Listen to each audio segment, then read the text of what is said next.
How are you ladies doing today?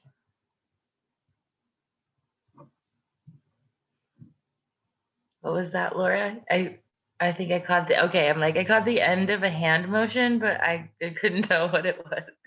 So, yeah, I'm feeling that today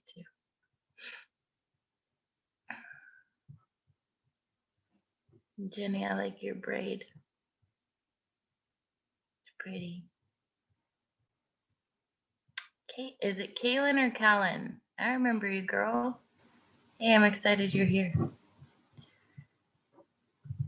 I can't see you, but I saw your name pop up. Cool. Well, we can get started. Hey, Alex. Good morning.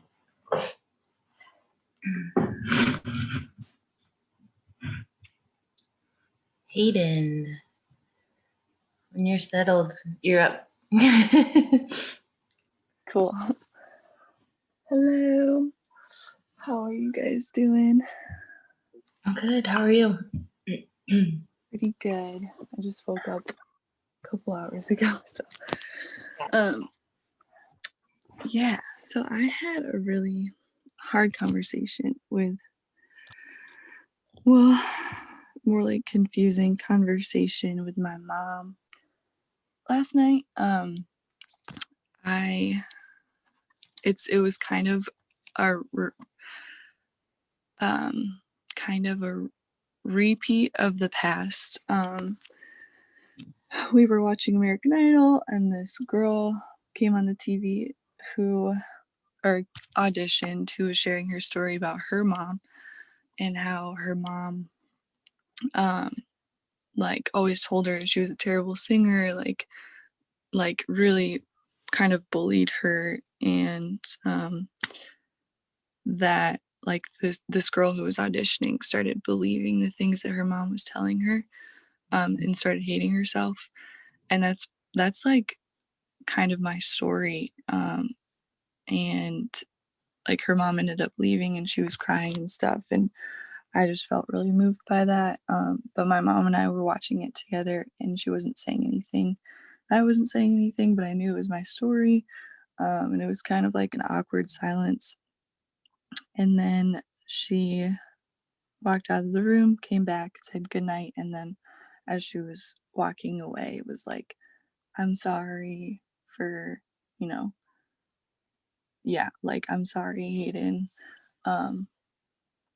And I didn't respond because we've actually had many conversations like this before in the past where she would, have these like guilt and shame spirals kind of, and like start saying, I'm sorry. And I would like comfort her and be like, I love you, Mom. Like, you're a good mom. I know that you made mistakes, but I love you. And like, I don't hate you and all this stuff. But she would always in those conversations just continually say, I'm sorry. And I, at the end of those conversations, just always felt really kind of bulldozed over, and like I wasn't heard, and like I was just kind of being, I don't know, I just always felt kind of like emotionally abused in some way after those conversations. I know that's a strong word, but I just like, I wasn't heard, and I just kind of felt like, yeah, I don't know. I ended up kind of feeling like a bully because she was like victimizing herself in some way when I was telling her like I love you and I don't hate you. Like she was like, I feel like I hate you, or I feel like you hate me. Sorry, this is a long explanation. So so last night I just like knew that we were kind of headed down the same road. And so I was like, Mom, I don't like I love you. I explained to her like, I don't see you as a villain. I actually see you as like a victim of a lot of lies, and like lies of legalism and stuff. And that's why she was really angry, and she hated herself, and so she was angry with me as a kid. So I was just explaining to her like, I don't see you as a villain. I see you. I love you. I forgive you. Like, I don't see you. Um, I see you as like a victim of what I've been struggling with too, and stuff. And but she just like didn't listen to me and just kept saying like, I'm so sorry. I'm so sorry. And so I was like, Mom, I don't think that right now is I don't think it's wise or healthy for us to continue this conversation, because I think you just need to go cry or like take care of yourself, because I knew that I couldn't do anything to contribute or whatever to help her, because she would just continue in this spiral. So I kind of walked out, and she got frustrated that I was walking out, but I explained it because I just wanted to protect myself and protect my heart. And then she was really upset and felt rejected and stuff like that. Anyway, I just like I'm just wondering how to like come back from those conversations, because like I don't think my mom understands the measures that I'm taking or the steps that I'm taking to take care of myself. And I don't know, I just this morning I'm so afraid of like talking to my mom this morning, because I'm just it's just a confusing situation, and I have felt really misunderstood by her because I don't think she understands. And Yeah. I honestly just like need any help. I just feel like, yeah, feel confused, and I don't want to be misunderstood. And yeah, anyway, that was long. Yeah. No, that makes a lot of sense. Who can relate to a dynamic like that with your mom? For sure. Yep. Yeah. Um, it's such a hard place. I know it personally on both ends because I am a mom and then I had it with my mom. So I kind of feel like I am in that chain link of like both sides. I hear a lot of compassion from you too, and understanding with your mom. I think it's just a really hard dynamic. Hold on.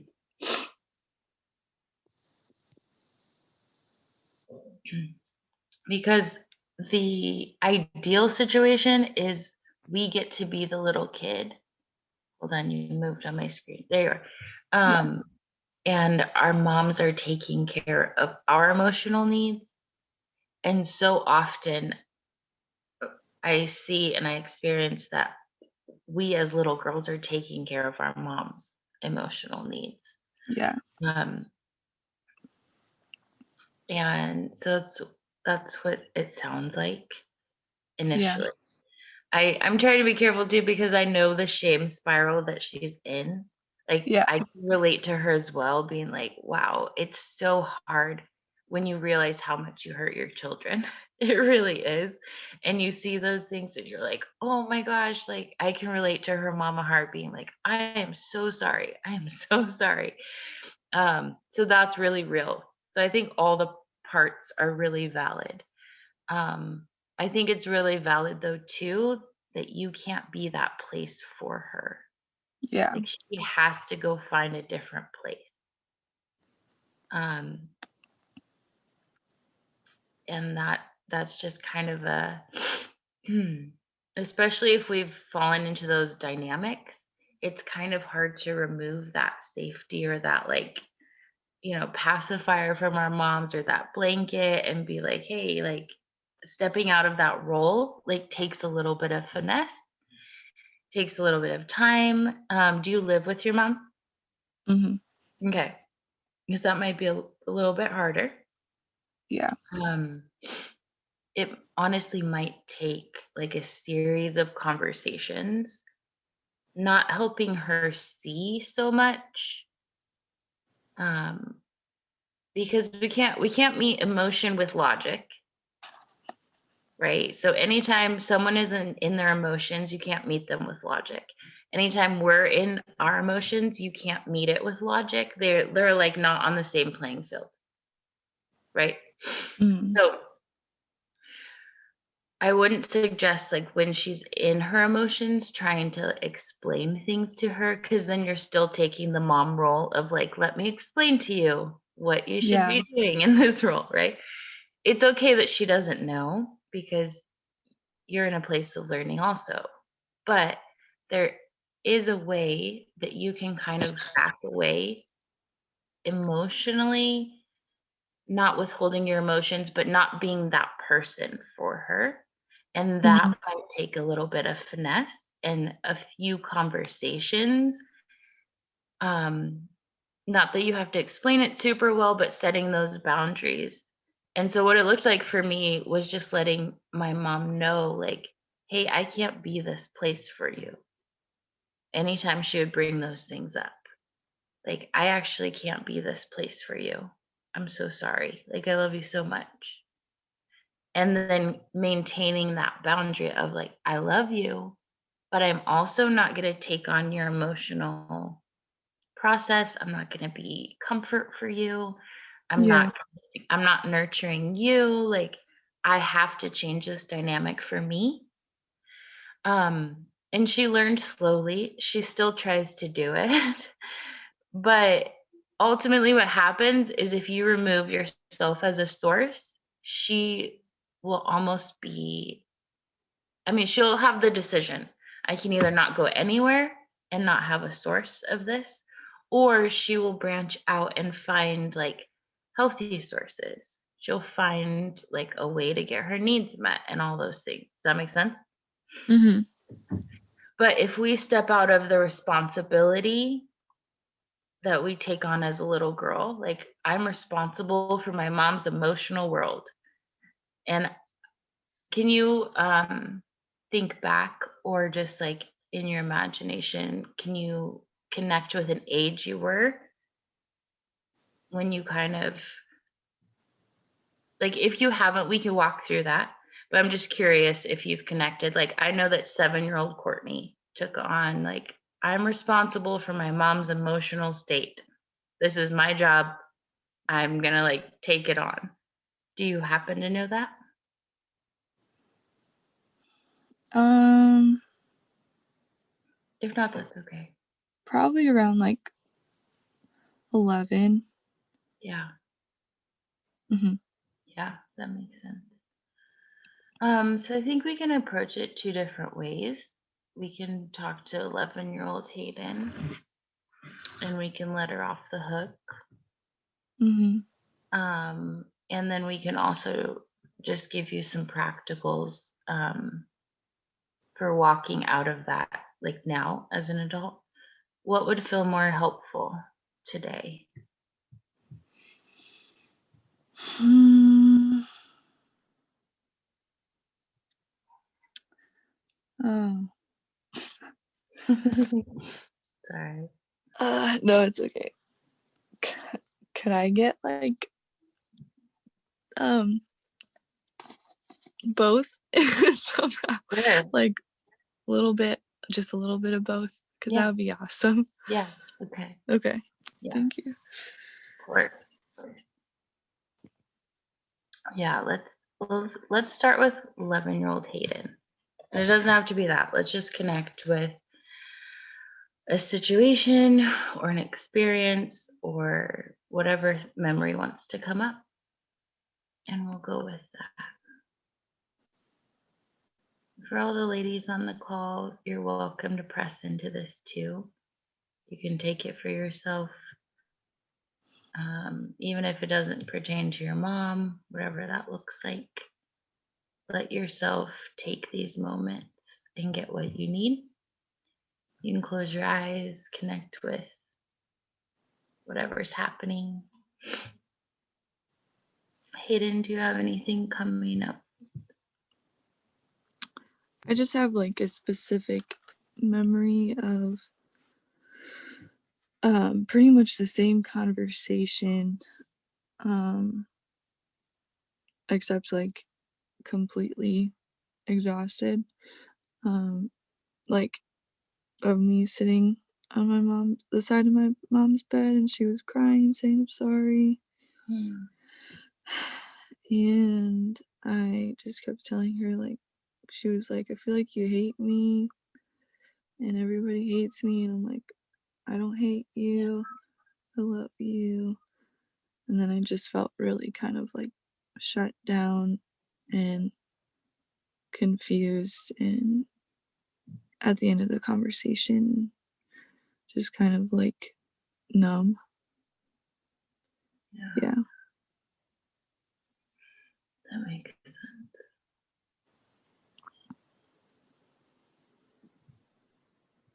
If you could remove some of that numbness and shut down, do you feel like you could connect with the emotions you're trying to numb?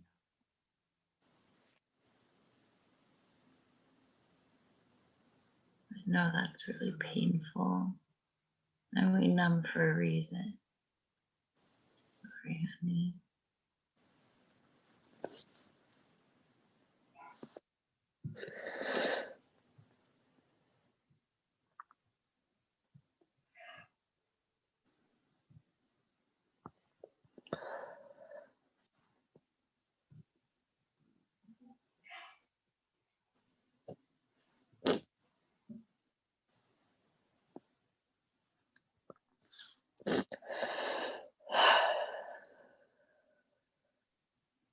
I guess like just a lot of anger and sadness.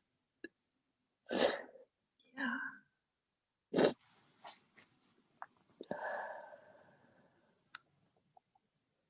What is she angry about?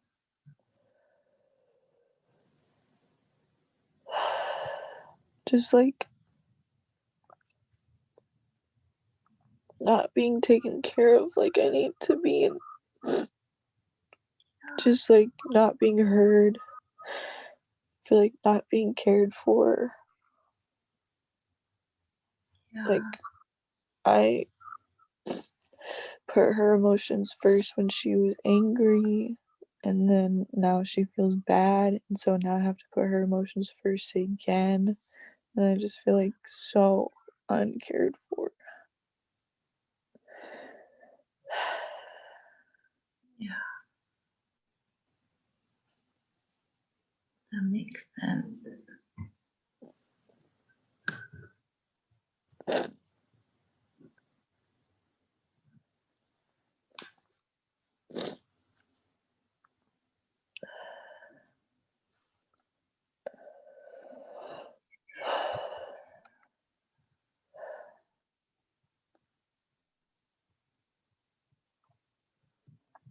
Mm.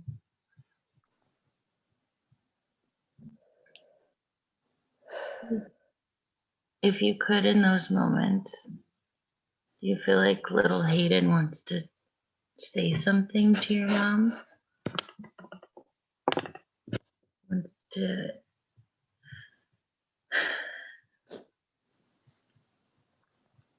Wants to let that that anger and just like express herself to your mom in those moments? Does that feel like a safe space? Yeah. Yeah. Um I'm happy to be that place for you, whatever that Thank looks you. like. Anger is a really valid emotion. It makes a lot of sense that I can, even without you saying the words, I can hear the little girl. Wow, I'm getting sorry, I'm getting tripped up. I can hear the anger and the frustration of like, no, I am the one who needs you. I'm the one that gets to be taken care of here. I'm not supposed to take care of you. I could see where you would feel so invalidated. But I know I'm trying to tell you how I feel, and you're telling me that that's wrong. I'm telling you that I love you, Mom, and you're not listening to me. It makes so much sense that she would be angry.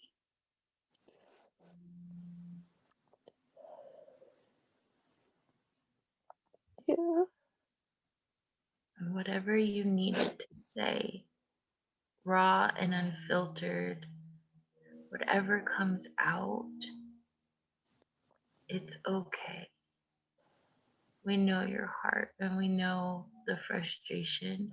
We're not going to judge the anger and the outburst and say you shouldn't have said it that way. Whatever you need to express in this moment.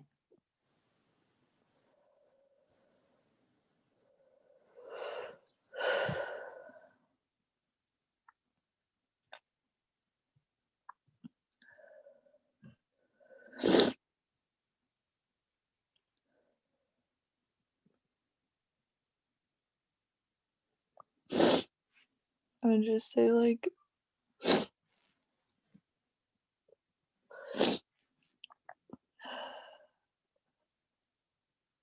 like,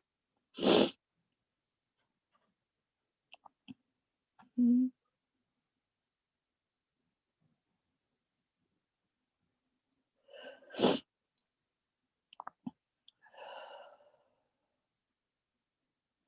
honestly, like, you're just being really immature.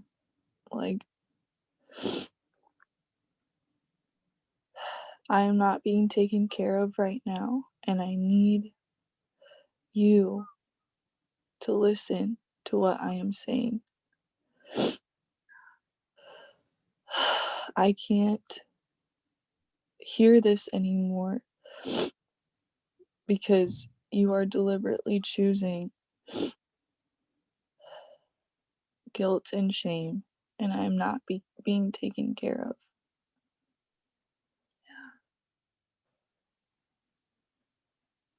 I can't take care of you, and you should not be putting that expectation on me.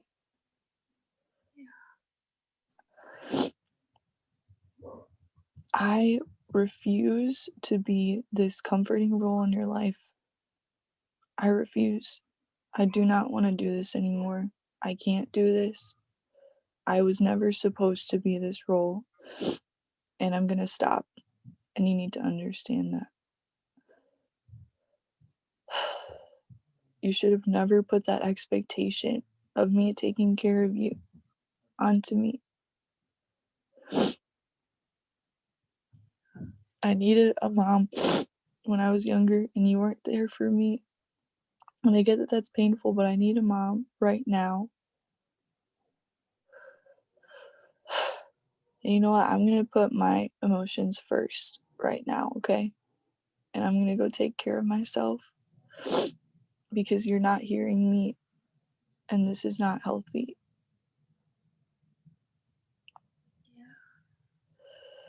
I don't want to be your comforter anymore. It never worked anyway. This is so stupid.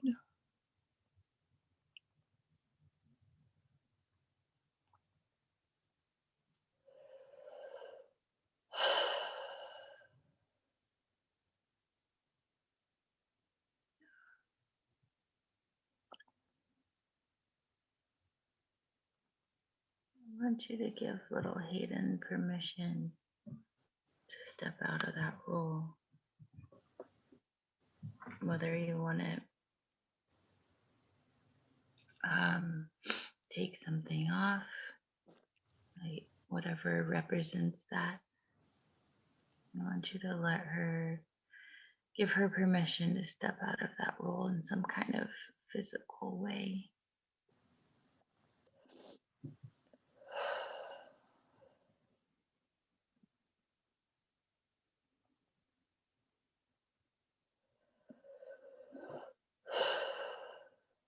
I almost saw it like a name tag, like this, like this label on you that was like Hayden, comforter.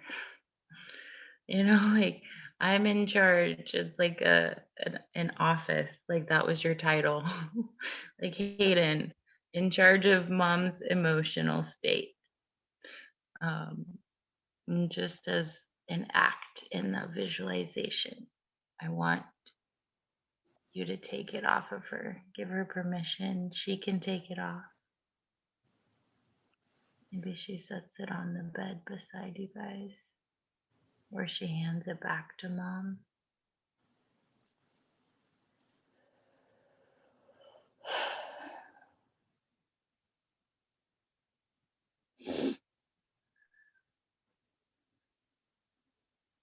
You feel like you can see that?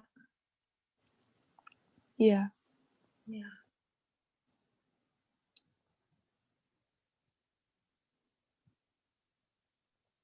Maybe even better yet, we could hand that over to God.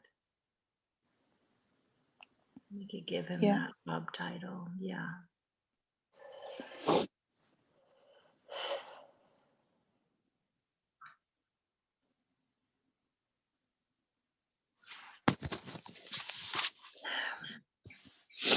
I would love to just connect little Hayden with what you needed your mom to say in response to all of that. Like if I love to bring in our perfect moms. And that doesn't mean that they're perfect in their behavior, but it means that they're not in their pain. So I loved when I could bring in my mom, my mama, but she didn't have her pain. And I almost saw her like, I don't know, like Betty Crocker or something a lot, which is not my mom at all.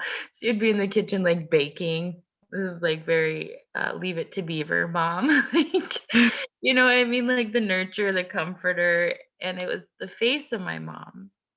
And she'd have this apron on and she'd be baking and, she would meet me after school. She would be all the things that I needed her to be. So I want Hayden to get what she did need and feel that experience. That's what changes us. This is what I needed then.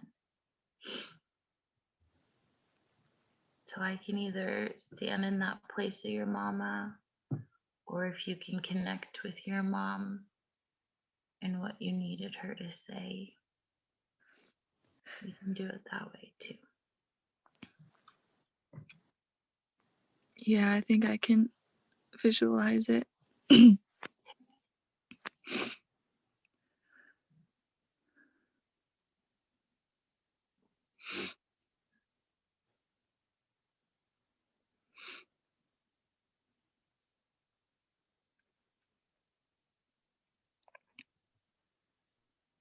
Actually, could you Yeah. be that? Yeah. How about I start and then you take over? Okay. Yeah. No, that's so fair. I didn't know nurture or comfort too. So in the beginning, I'm like, I don't even know what that would look like. So you can picture me walk in, or you can picture your mama being able to do this. And if you were my little girl, I would rub your back or play with your braid. And I would say, Hayden, you're so right. You're so right. And I could never hear that before. I know you've been saying that, but I couldn't really connect. I couldn't really hear you. I couldn't hear you over my shame and the voice of accusation in me, the guilt that I was under. I'm so sorry that I put you in this role. I'm so sorry that you've been my source of love. You've been my source of connection. I'm so sorry I put you in that role. I've looked to you. I'm so sorry I haven't taken care of you. You're right, I haven't been taking care of you. I don't know what your heart's saying. I bet that feels so painful.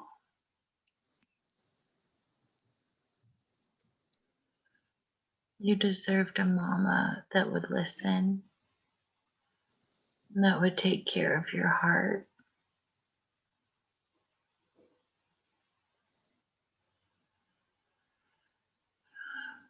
I just want you to know that I'm happy you're stepping out of that role. I want to let you off the hook. You don't have to be that place for me. If you step out of that role, I'm actually going to be okay. I'll be taken care of.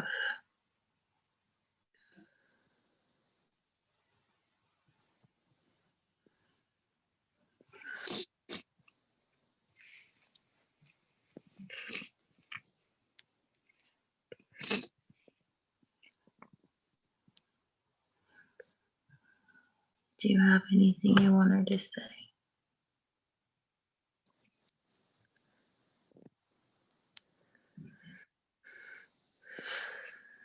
Not really. Okay.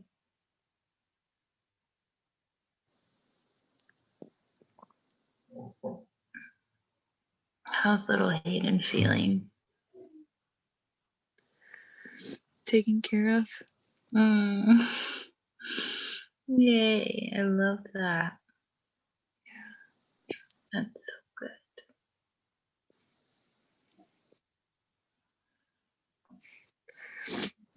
Yeah. And that's a place you can go back to as many times as she needs. You know, in case by default she steps into that role again, takes it on. You can connect with this place and remind her, wait a second, we gave that to God. You don't have to be that right now. Yeah. Yeah. Whenever you're ready, you can open your eyes.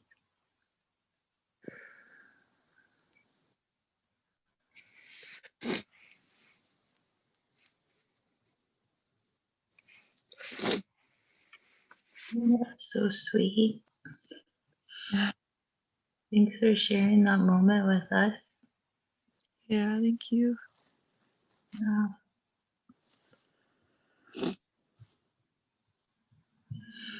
Does it feel,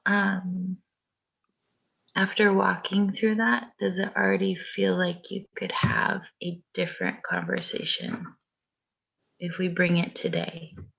Like seeing your mom today, does it already feel like you could show up differently in a conversation? Yeah. Yeah. I feel like I would have more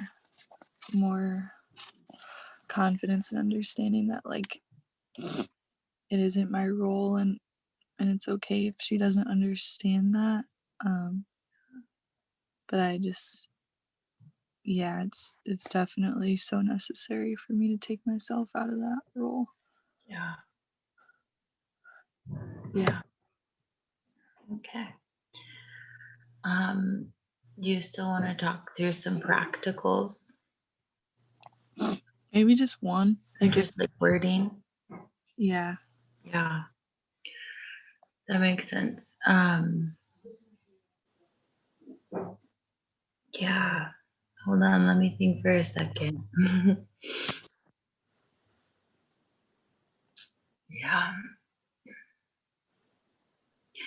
I mean, she may not under, understand it first, but I think I would just kind of keep it short and simple. I think the thing I found with boundaries is you can absolutely keep your love on, from what Danny Silk.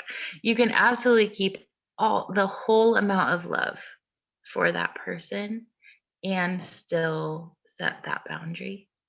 Mm, And I only say that because like I set boundaries really wrong for a long time. I set them in control and like anger and like I set this boundary and you will follow it, type way. And so I had to learn the finesse of showing up and saying, Mom, I love you so much. And so this is what I would say to her is like, and whatever you can connect with. It took me a long time to even get there, by the way, because my mom was such a villain and I hated her. I hated her. So even being able to say, Mom, I love you so much is a big deal. But I could finally connect. The more I worked through my pain and the more I could connect with compassion. then I got to the place where I could show up and say, I love you so much, but I can't be this place for you, or I can't be this role for you anymore. And I wonder if you just kind of keep it short and simple like that. Because and I've said this a lot before, it's kind of like training a lab puppy. It's like that's what it was like with my mom. Hey, I love you so much. I can't be this role for you anymore. But then the thing is, you don't fall into that role.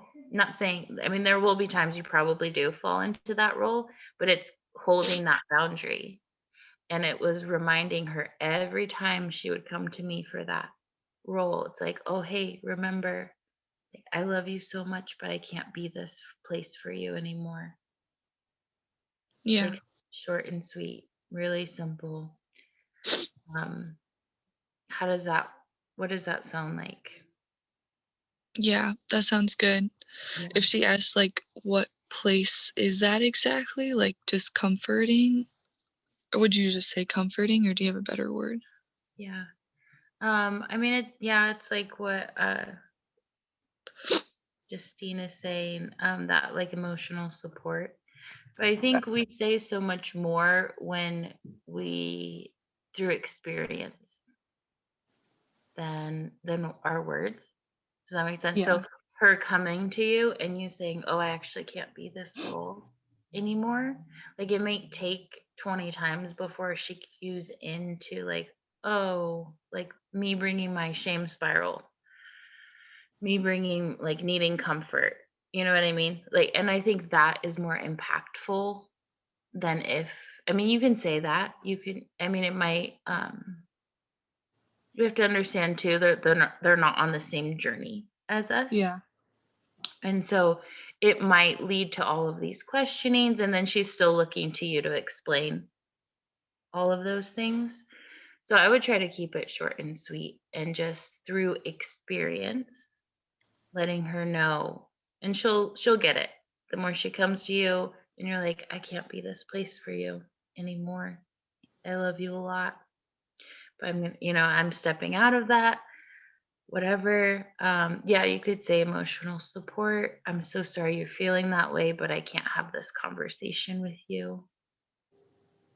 I mean, there were a few times, like my mom responded with some like temper tantrum things, and that was, because you're removing a source of comfort and love. So in a way, it's like there's gonna be some fear. Oh no, I'm not getting what I need, Yeah. all of this stuff, right? So there's going to be some high emotions on her end, which is fine. That goes back to codependency. That goes back to I can be okay even if she's not okay, right? Yeah. I can be okay even if she's not okay with me. That's what I would say to myself. And then, Mom, I love you so much, but I can't be this role for you anymore. What role? I can't be emotional support for you. I can't be a comfort for you. I can't have this conversation anymore. Yeah. Right? And then she has the choice. It's actually a really powerful way to show up because she has the choice to not do anything, which is I see people do, right? Or she can start to find friends or, people her age or a counseling group or something. Like it will spur her, if you're pulling that away, it'll spur her to find other sources. Yeah. And I don't know her relationship with God, but we know that he's there and he's Mm. ready to be that source for her. So it may even spur her to go to him, which is such a beautiful thing. Yeah. Yeah. That Is that sounds great. helpful? Yeah. Thank you so much. This You're is welcome. awesome. It's exactly what I needed. Good. Thanks for Thank you. sharing that, Faith. Yeah. You did really well. Thank Okay, Miss Laura. Hey, how you Hi, doing? I'm here. You're here. Yeah. I feel it. Yeah. Um, I've finally gotten to a point where I can kind of like narrow down like some of my current pain points. Okay. So I have a question Yeah. about like dissociating and and and like kind of halfway processing. But Okay. also, I guess I kind of wanted. Can you guys hear me? I mean, yes and no. You're kind of quiet. But also I guess what Hayden was talking about really like was something big that came up from because I got into it with my son last night because I see him numb sometimes and his answer's always like I don't know and I'm like what's going on like what's going on and I get upset and I end up like raising my voice. I'm naturally loud, so when I raise my voice it can be kind of scary and Yeah. and so I'm also like I'm aware that like I kind of have like this shame spiral and I've been trying to explain to him that it's not his job, but like he needs to tell me his needs. Like I don't think he has language for it yet. Sure. And it's not really what I planned on talking about, but I just wanted to bring that up. I think what Hayden said was really good. My mom does that to me too, and I already cut her off, but I don't want to be her friend. I don't kind of like she is the villain to me. I'm so angry with my mom because she was never a mom, and so she expects me to be her friend, and she can kiss my ass. I'm sorry. I'm so angry. Yeah. No, I get it. But I just want to thank you, Hayden, for sharing that. Because that was really good. I'm trying to work on that with my kid. Yeah. My question though is, so when I know I was diagnosed with complex PTSD like over 10 years ago, but I think I just realized it. Like she was like, "Oh, it's like PTSD but worse." I was like, "Oh, okay," and then I just like let it go. Yeah. Now that I'm trying to work through my stuff again, I'm starting to see it all come up. Like even our last call, that was my first time being coached, and when I watched it, I realized I looked like a 5-year-old. Which is okay. It's just it didn't feel okay when I saw it. Um, it was hard to watch. I've just been seeing myself like it's kind of carried away in these emotional flashbacks. When I first started the group, I was doing really well with journaling and getting in touch with my heart. And then I don't know what point, like I feel like I've been stuck in a flashback for like a month and a half almost, where I just like I can't help, like I'm overwhelmed by how much I'm dissociating. And I was on a call one day where one of the girls was talking about how she felt like she was too much. And I relate to that. And the lady she was talking to on the call said something about like halfway processing, like she feels like too much, maybe because there is so much emotion that she was never allowed to express. And it's like hitting a ceiling where it's like I start feeling all these emotions and I hit a ceiling and then I shut down.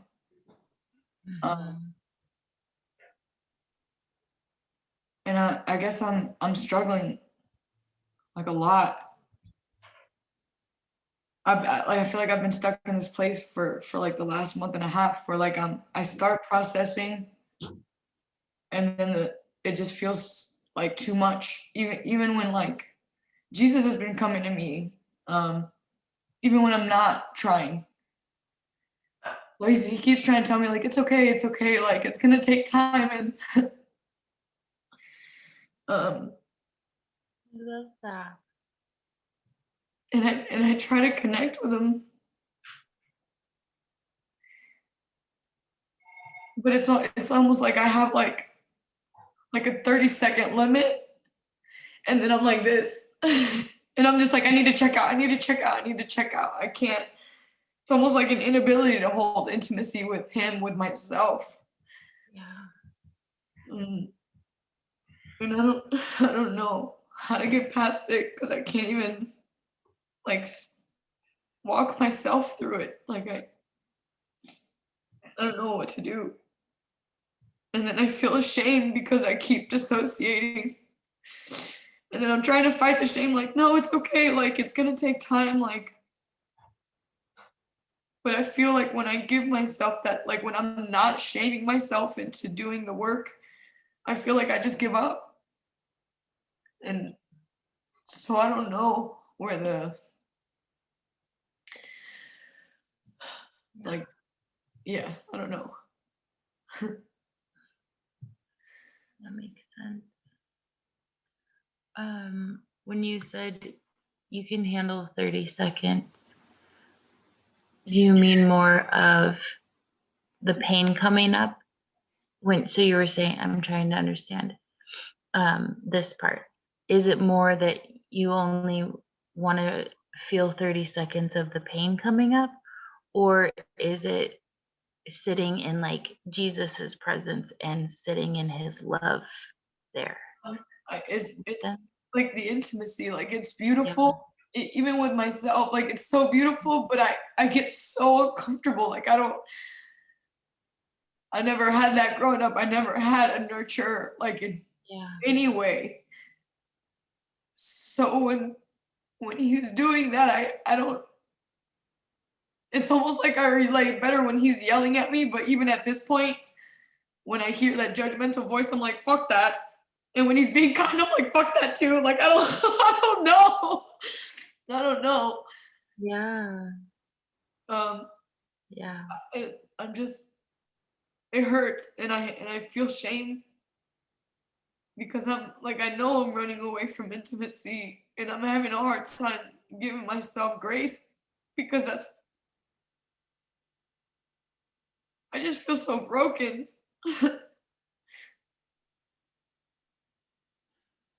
You're not broken, honey. You experienced a lot of pain.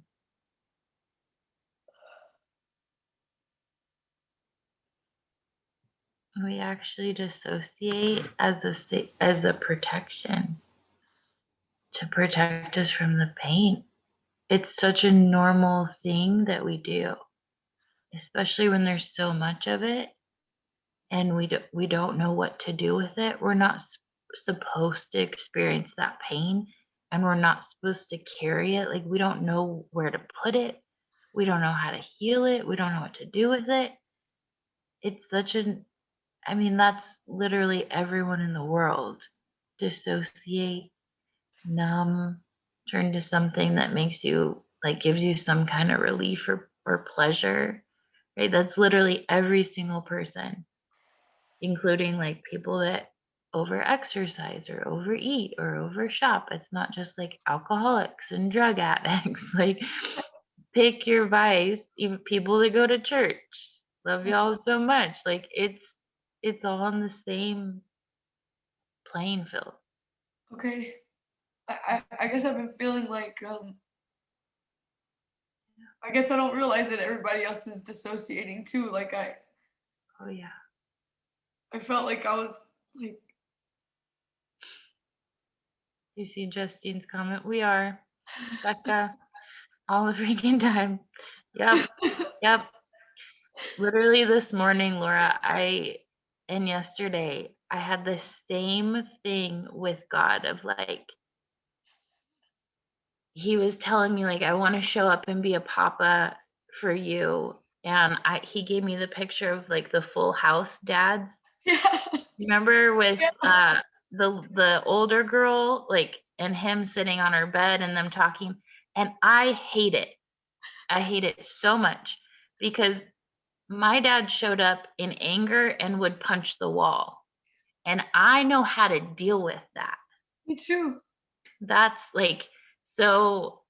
Sorry, I'm getting choked up. This is just how I'm showing up today. It feels so uncomfortable to be like to know a loving dad that's going to step into my world and wants to hear my heart and wants to connect with me and still like the correction in that and all like that feels so weird because I don't know that. I would rather him show up and be angry and hit me or break something because I'm I know how to handle that. I don't know how to handle the other kind of dad. And that's really, really sad.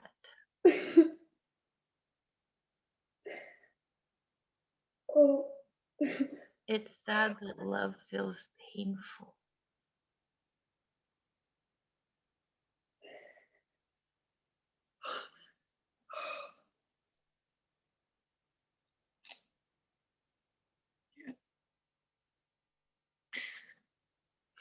You're absolutely not alone. You're so normal that it hurts. This is exactly everyone's, not that it's the same. You went through a lot of pain and you're exactly where everyone's is and starts. And I always say, like, let your heart, like our hearts know what to bring up, like what pain and how much to let up along the journey.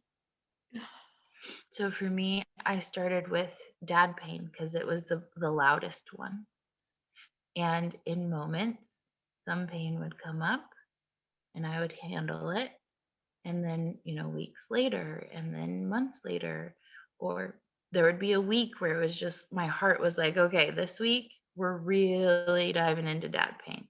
Yeah. It wasn't for about a year and a half in that my heart's like, hey, we have a lot of mom pain. Yeah.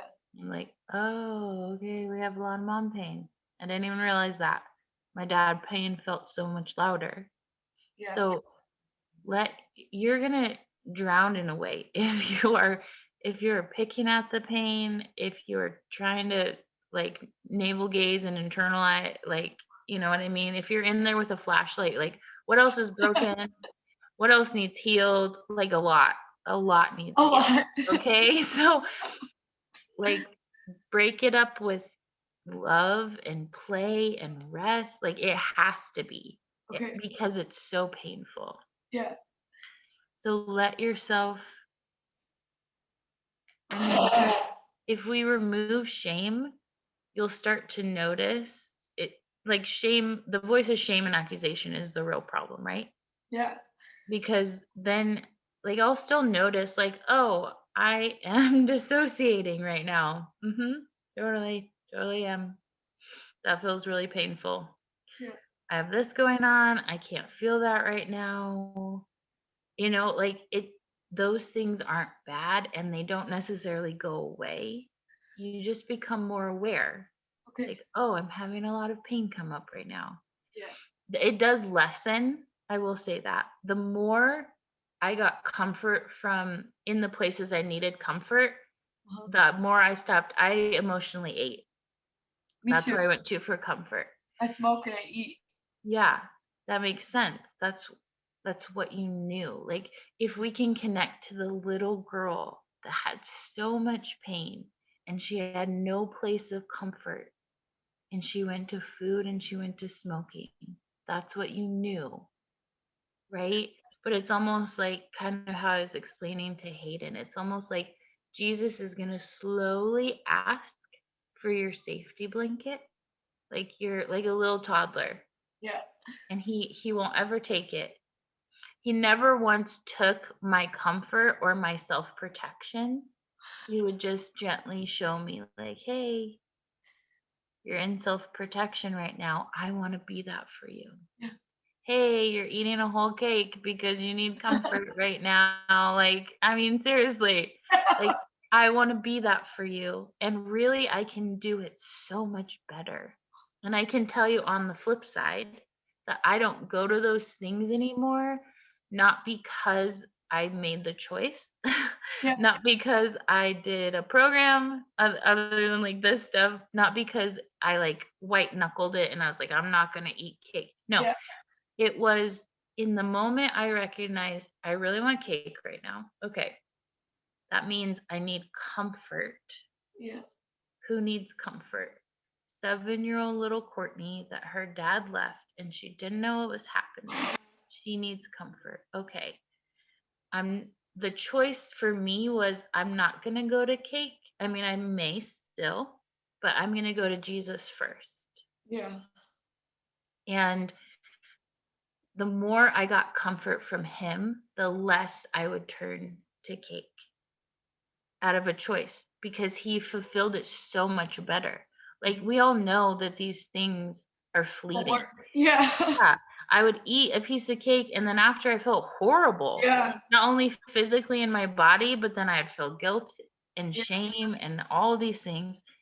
But when I would, and it's a process too, especially if Jesus seems scary, especially if all of that stuff, like which makes sense because that's where I started too, is like, no, I don't want to let you into this moment. Like that's really vulnerable. It takes a lot of trust. Like I don't, sometimes I would just be honest. Like, yeah, I could go to you right now, but I'm choosing not to. Yeah. But if we remove the voice of shame and bring compassion for it's a little girl that's in pain and she needed comfort. And this is what she went to. This is what she knows. Does that make sense? Yeah. So it's that security blanket that Jesus is like, can I have it? Can I have a piece of it? I see him like we're holding on to it and he's like, could I have a little bit more? A little bit more? And he's gonna like inch it out of your hands as you are releasing it. So if it takes you 5 years, then it takes you 5 years. Okay. Okay. Yeah. That But helps a lot. he's gonna show up as a better source than any of those things. And I know that's not exactly what your question was with the comfort and stuff, but dissociating too. That's good. I needed to hear all of that because I was starting to feel like I was extreme. Like I'm the only one. Like having this issue Yeah. and also like the question, I'm like, if I don't shame myself, then what am I gonna do? Like I know whenever it's sometimes getting out of an emotional flashback just takes just relax, like just like to stop pressuring myself and to just be where I'm at and just kind of write it out. And whenever I'm out of it, I can look back like clearly, like Yeah. not emotionally and see what happened. Like hindsight 2020. Yeah. But in the moment I get overwhelmed. Yeah. Well, And I'll say, it's gonna take longer. I like just accepting that it's just gonna take longer this time to to give myself that space, I guess. yeah. Well, and I'd say two things. A lot of times we think shame is more powerful than love, and it's not. No. Love is the most powerful source, the most powerful thing.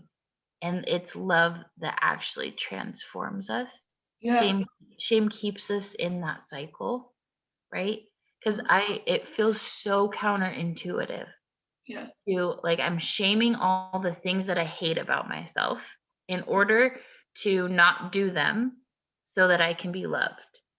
It Yeah. feels so weird, and believe me, I know it feels so weird in those moments to invite in love in the places that I'm doing things that are icky, Yeah. that I felt shame over. It feels it's like the switching of gears. Yeah. And those are the places, but those are the places that transform me. Yeah. Those are the places where I think Spencer talks about this somewhere where he would invite the Holy Spirit in like while he was watching porn, Yeah. I right? also feel Inviting that. in, Yeah. yeah, it's in those moments of it's actively stopping the voice of shame, being like, no, I invite in unconditional love here. Yeah. It's so much more powerful than shame. It takes that building trust and experience. So I would start really little and explore it. That's how I started. I started like, okay, I'm really afraid that you're mad at me. I'm not sure how you're going to show up here. I felt like God was going to shame me, all those things. And I would test it like dipping my toes in the water. Like, oh, I'm doing something that I would shame and I think is icky. I'm going to invite you in here. Yeah. Right. And when after you experience how he shows up, you learn to bring more. You learn to bring more often. You learn this like relationship is safe. Does that make sense? And Yeah. that's not something that I or anyone else can give you. Like you have to experience it for yourself. Yeah. And that's what transforms your heart. Like that's what heals your heart. But yeah, you're not too much. You experienced a lot of pain. And it doesn't necessarily need to take a long time. There were ladies that I walked through this program with, like, those are just beliefs. Like, it can happen. The more you're in his presence, the more he brings you healing. It I can, know. I it know can that, happen but so I quickly. think I like, because I have been in that place. I know, you know, I was in a group before, Yeah. and um I think like I know that like the more time that I spend with Jesus, the more time that I choose Jesus over like my own comfort, or invite him in, when instead of like choosing to defend myself, I know that I'll get more healing. It's not like a time thing, it's like a action thing. Yeah. But I think that's what drives my self-shaming, because I know Yeah. that, like, all right, well, you need to do more, you need to do more, and I feel like I'm not enough. Yeah. So I started journaling like all the times that I've been doing homework and coaching calls, to show myself that I'm actually doing the work and that I'm showing up every week, because I feel like I'm not doing enough. I think it's just, I think it's just gonna, I don't want it to take a long time. Um, I feel like it is gonna take some time to stop shaming myself so that I feel safe. Yeah. Um, Yeah. Even in that, though, it sounds like it's motivated by hate and shame. yeah, I don't want that. It's- So I know I have to give myself a break. And it works for a little bit, but when the break starts feeling like it's too long, my other self is like, you need to. Yeah. Yeah. Um, It feels good to be heard, though. yeah. I've been seeing a lot of breakthrough after every time I speak up. So Yeah. I love that. Does that voice sound more like your mom or your dad, or was there like an actual person in, uh, and it could have been, mine was kind of like the enemy.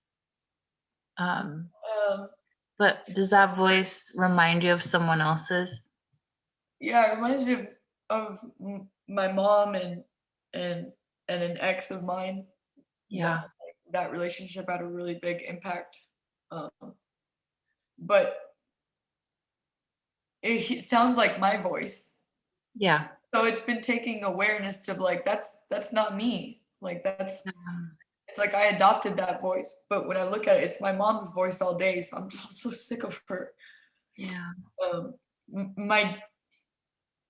my dad's voice is like, it's silent, but it's worse.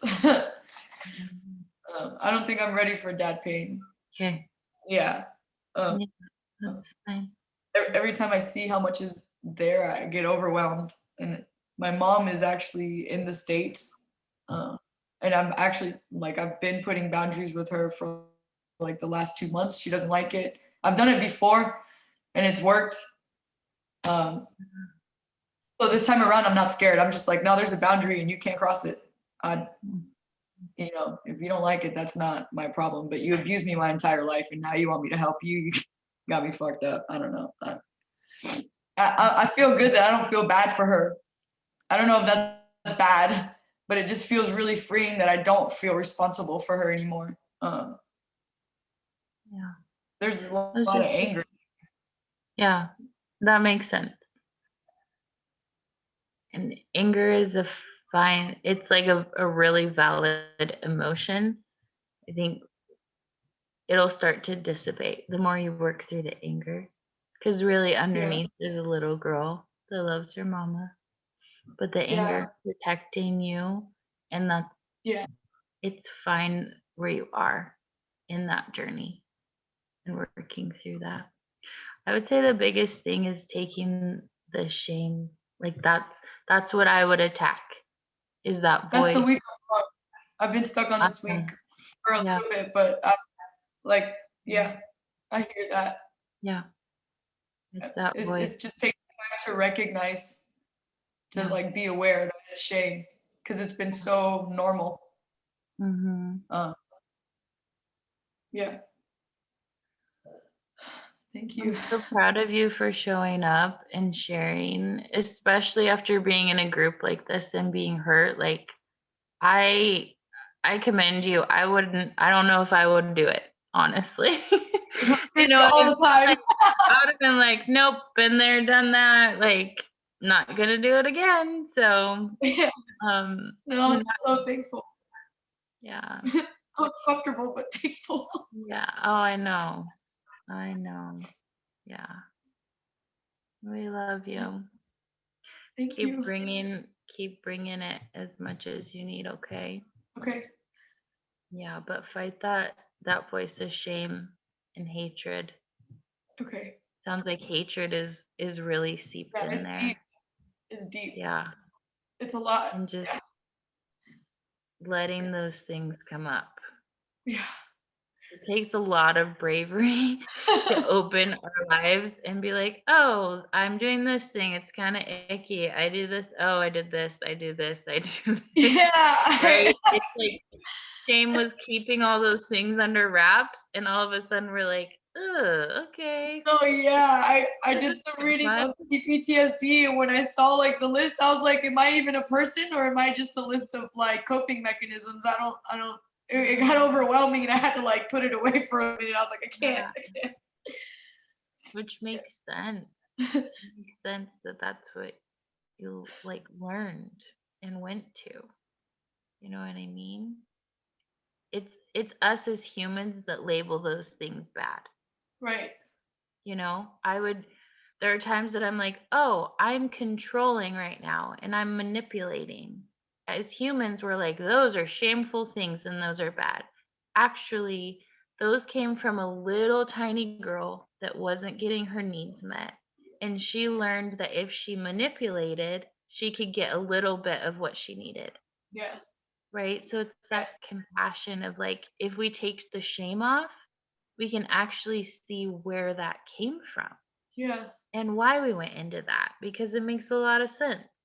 Yeah. Makes a lot of sense that we would not know how to survive in this crazy, painful, traumatic experience, and why we went to self-protection and why we disassociated from pain. Yeah. It makes a lot of sense. Thank you. Yeah. You're doing such a good job. Thank you. Thank you so much. I'm seeing everybody writing in the chat too, and I'm so like, thank you guys. Yeah. Yeah. Go back and spend time reading those. I am. It'll be good. Thank you so much. Hey, we love you, lady. You're welcome. Let's see. Mary Ann, where are you?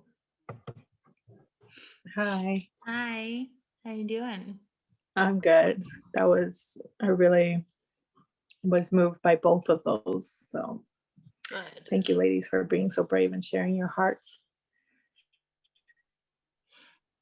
I can relate to the mom one a lot. So it was a good moment for my heart too. Good. But today, I guess my question is more related to my oldest sister and I. It's just been a little bit toxic lately. I recently moved to where she lives. Actually, I moved into her house with her, and we're both like in our mid 30s, right? So it's like living with your older sister is an adjustment period when we haven't lived together in years, like years, you Right. know. So, and we're trying to build a bedroom together in her basement, and that's been a process because we're both not construction ladies and we're just DIYing it. Okay. So yeah, recently I've just been fighting with her a lot, and I don't like the person I become when she triggers me, you know, and I just like become. So basically, she says that I have created a lot of insecurity in her recently because she feels like I'm annoyed anytime she's around, and she'll make comments like, "Well, fine, if I annoy you so much, then don't come and be with me." But she gets so lonely because of the lockdown we're in Canada right now, in Ontario.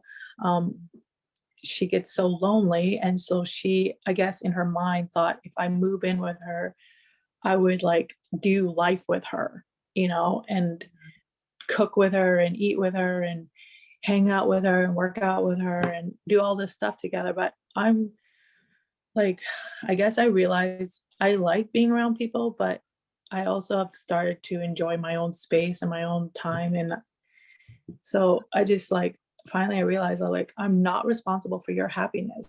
Like, I'm sorry that you feel so alone, and I'm sorry you feel so like, but then I make it come across where I like make her feel insecure because I'm like, well, you talk too loud, and you know, she says, you know what I mean, after every single freaking word. After every sentence, she says, you know what I mean, you know what I mean. And like I'm like nitpicking, but I'm like, it's so annoying. And I just like, I know this sounds so like immature, but like I'm like, why do I blow up with her? I'm a pretty patient person and I'm pretty chill. Like I'm not even a high maintenance kind of person. So, and I just feel like we are not communicating well. And I don't know how to communicate so I don't hurt her feelings, but Yeah. that I also get my needs heard and met in this conversation. Yeah. Whew. That's a lot. Yeah. And she's only a year older than me. Like we're pretty Yeah. close in age, but she's acted like a mother to me for most of my life. You know, she is like a badass woman. Like I love her and I admire her so much. And like I've had a lot of open heart surgeries, and our birth mom was not like available to help me. So she had to be responsible for my health a lot, you know, which was a burden to her, I know, but uh and then that stuff comes up when we fight, and then she's like, you know, I don't know. Yeah. I'm like, you don't have to be my mom anymore. Like I'm a grown ass woman. Yeah. Yeah. I mean, that there's a lot of dynamics, I would say, going on. I Yeah. mean, not only to mention like moving, moving in together, you're Yeah. doing construction. Oh my goodness, in the middle of a pandemic. Yeah. So that's quite a bit right there. Yeah. Um, And we there's shared a bed. yeah, there's gonna be dynamics too of, especially in relationships with like from like long term. And did I freeze or can you guys hear me? Okay. Um, No. with relationships that have so much history, especially family, it's so hard because not only do you have these dynamics Mhm. and roles, like this is what you do and this is what I do, but then there's also like Yeah. pain wrapped up in that and all those kind of things. And I heard you touch on it a little bit because it also sounds like a dynamic of like just expectations and that weren't Yeah. necessarily communicated, both ways, I'm sure. Like, this is what Yeah. I thought it was going to be. This is what you thought it was going to be, not lining Yeah. up. Exactly. But yeah, I think a big one that I heard was that like we can't make someone feel anything. So it's um also a relationship like this, our closest relationship is going to bring all the deep stuff up. Yeah. Okay. So you kind of walked into that one a little bit. Like when Yeah. we let someone closer, all of like these new things come up where you're like, where did this come from? Well, it's been there all along, right? It just now it's like Mhm. in front of your face. Um, so we can't actually make someone feel anything, right? And there is a process of stepping out of that. Like we don't have power to control what anyone's feeling. That comes from their thoughts and their emotions and their past pain and all of that stuff. Doesn't mean that we don't care about it. It's Right. just we're not that powerful. Right.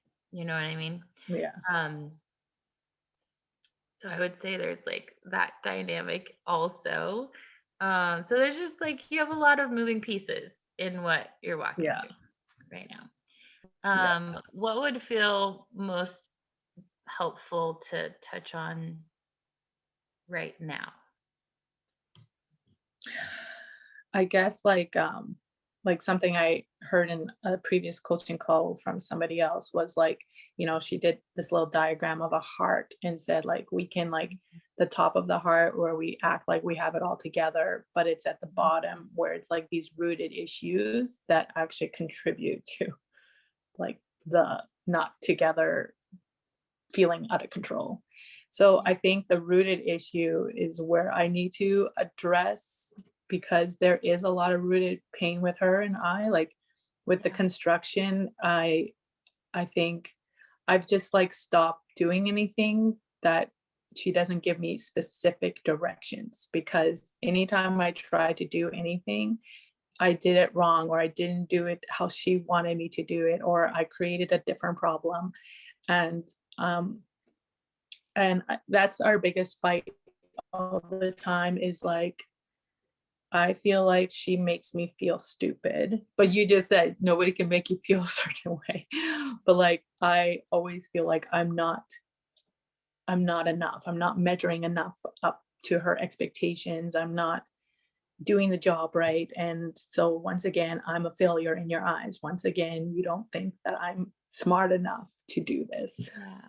And I think that's the rooted issue because like when we were young, she tried to help me to learn how to read. And like I was really behind in school and she is really smart. Like she's so smart. And I was never as smart as her. Like teachers were always excited for me to be in their class after she had come through their class. And I'm like, don't put me in her level. Like she's a different level. Like she's so smart and I'm not.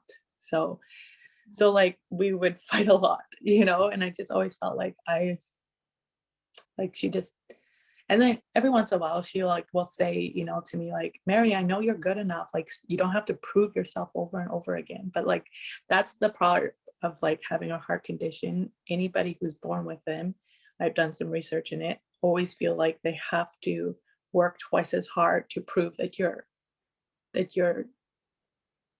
able to do it. Yeah. Oh, I can't hear you. Oh, Oh, there. here. I can hear you now. Sorry. Yeah, those. So yeah, I think it's like a heart thing. No, yeah, you explained it beautifully. I mean, it's really painful. I feel a lot of compassion for a little girl in that situation.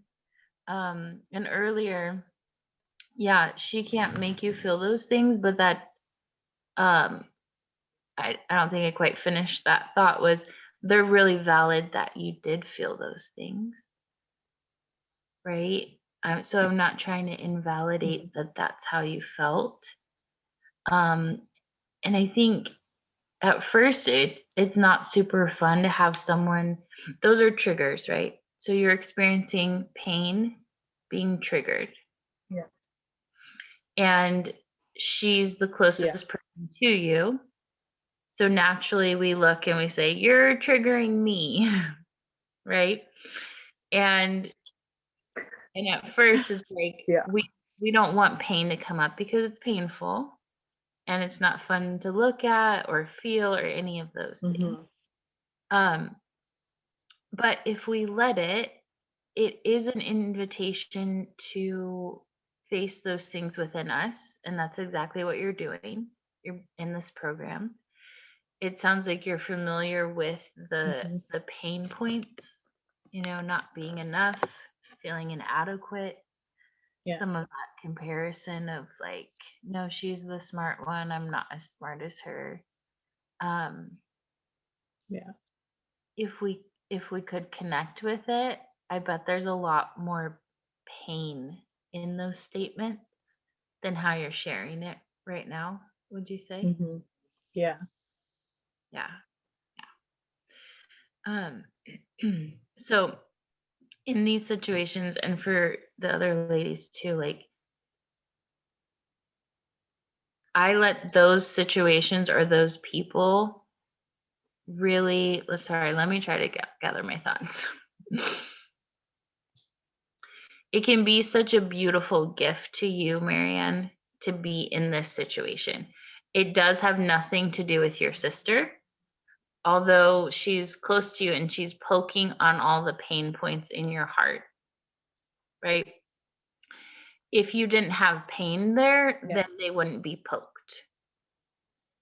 And that's not a judgment statement. That's not a like, it's your fault. And that's not what I mean at all. Yeah. It's a gift to have someone so close to you that is poking on all the pain parts so that healing can get there. Yeah. Yeah.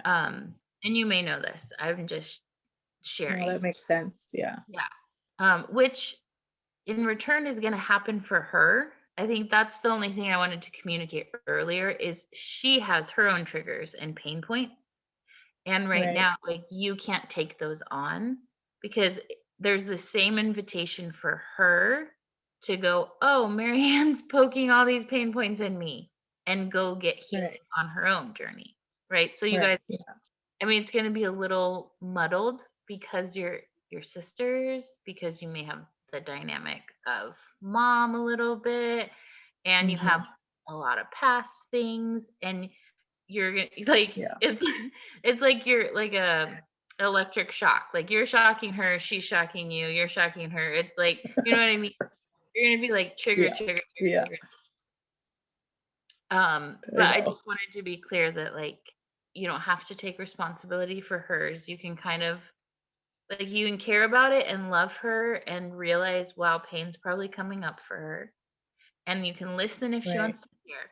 But right now, if you could kind of keep I don't know, like a container around, this stuff is mine, that stuff is yours, right? And kind of try to separate it, which it's gonna be hard. It's gonna be messy. It really is. How long are you there? You're building a room, so this is like permanent. No, I'm just helping her, but I'll be here for another like 6 months. Okay, great. Like, I have my own house in a different province, and I tend to move back home, but I just got a good job here, and with COVID, I was just like, I might as well stay. Yeah. But it wasn't intended. She was really excited that I came and lived with her, because she is so lonely. Yeah. Yeah. Yeah. What week are you on in this program? Just curious. Actually, today is unfortunately my last day. Oh, okay. And so I could totally relate to Laura, because like I acted overwhelmed like half this program. So, I'm like only tapping into the last like couple weeks, which is, I feel so stupid, but No, whatever. It is what it is. This stuff stays with you and it carries on out. I've still enjoyed it for what the places I've showed up at. Yeah. Well, let's do you feel comfortable if we walk through some of those pain points or one of them? Yeah. Yeah, I would love Yeah. that. Okay. Yeah. It's always good. so brave when I'm like, hey, can I push on a pain point? Yeah, it takes a lot of bravery to say, yeah, let's bring pain up. That sounds fun. It's totally up to you if you want to kind of pinpoint like the most painful thing or the thing that would impact you the most, getting healing there, or we can work through any of those. The ones you were sharing, like I feel stupid, I feel inadequate, not enough. Trying to remember the other ones. Which one sticks out to you the most? Yeah. I'd love to address.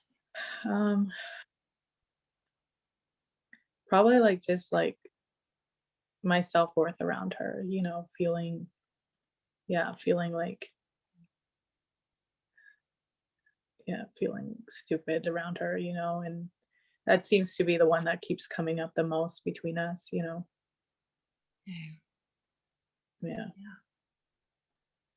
Okay. And that's a deeper issue. Yeah. Well, let's take a moment. Go ahead and close your eyes. Put your hand on your heart, hand or hands. And anyone on the call, you can reach out and grab this as well, whatever it looks like for you. Let's just try to get connected with an experience or a thought that comes up in the time that you felt inadequate or stupid compared to your sister.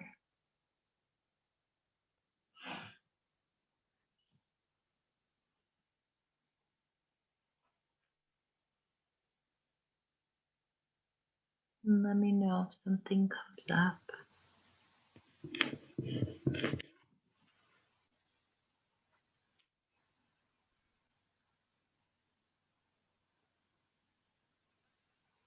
Mm. Well, I guess this was a new one. We were involved in a 4-H club, and we had to give speeches, like public speeches, and I just remember she got first place in hers, and my youngest sister and I we did so much work on our presentation, and we got like a ribbon of participation. Yeah, so I just affirmed again, like she's so smart. How old were you? Probably like 9. Yeah. You feel like you can connect with that moment?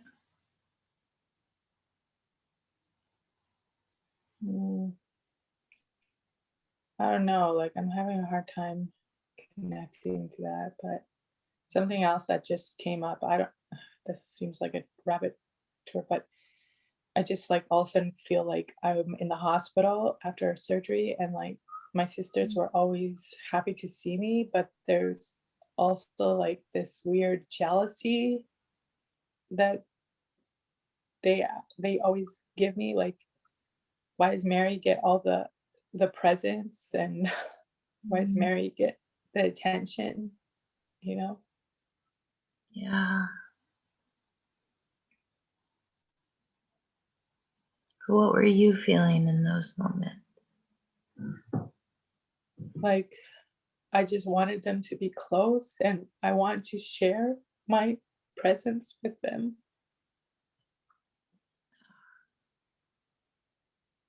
Like, I was alone a lot in the hospital, because my parents were from out of town, so they couldn't stay with me. So I loved when they came to visit me.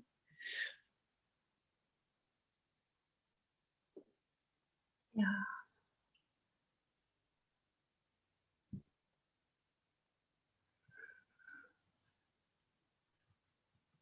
That makes sense. Can you see yourself one of those times that you're in the hospital?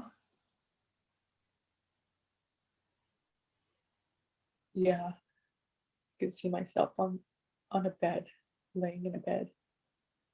Yeah.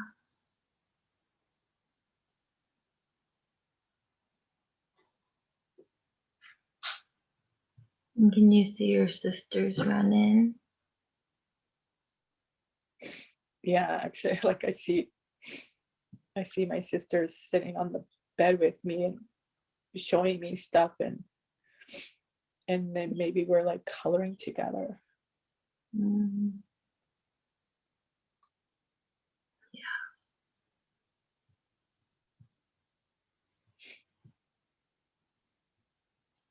Is that something that would have happened?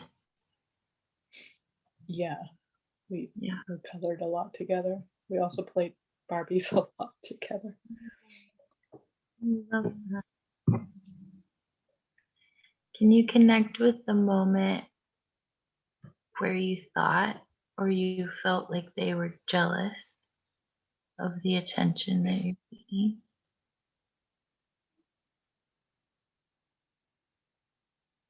Like, I don't see it in their little girls, but I see it in their older girls. You know, like Mm, they told me that. okay. What did that feel like when you heard that? Like, once again, I was just a burden to my family because it required so much attention.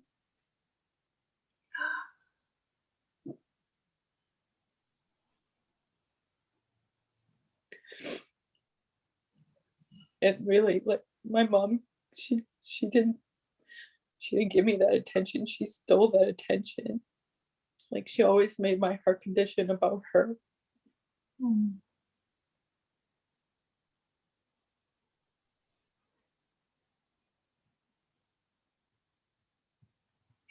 I want you to connect with that place the first time, or it doesn't have to be the first time, that you had the thoughts that you were a burden to your family.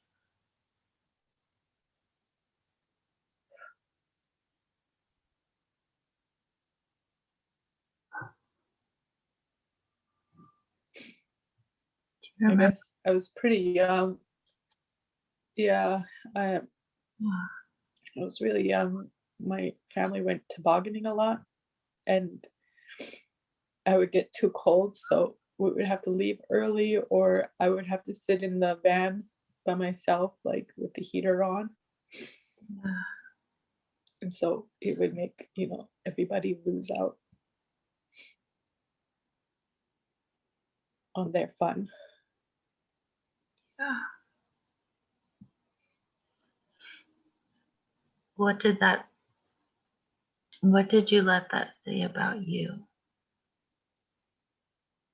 Everyone missed out because of you. What does that mean about you? Or it just affirmed that, like I'm alone in the van and everybody's still having fun.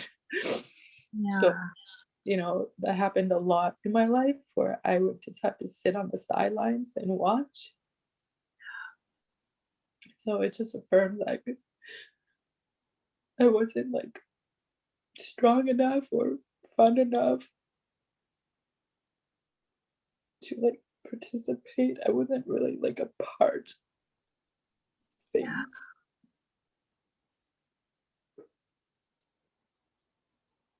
Just confirm that isolation.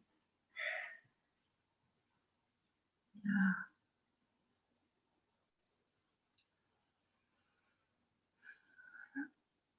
Well, those are a couple situations, and I'm happy to go into any of them. Which situation do you want to go back to? You're sitting in the van, or you're in the hospital bed? Maybe the van one. The van.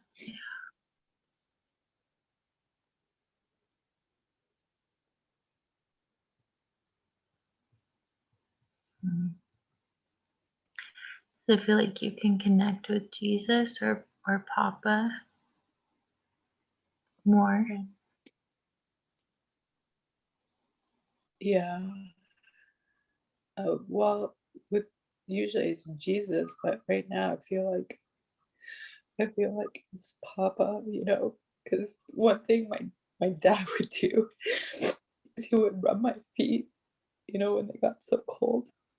Yeah. He would like leave the other ones and come and just sit in the van with me, Yeah. rub my feet. So I think that was like, God doing that for me. I love that.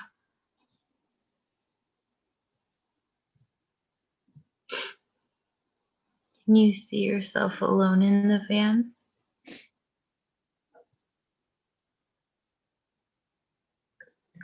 Yeah. But I can feel like God's there with me, like the Father's in the van and he's like blessing the heat for me.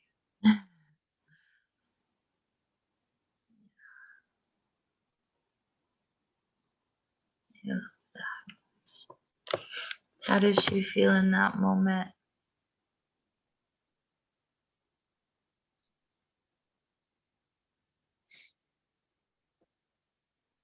Cared for. Yeah.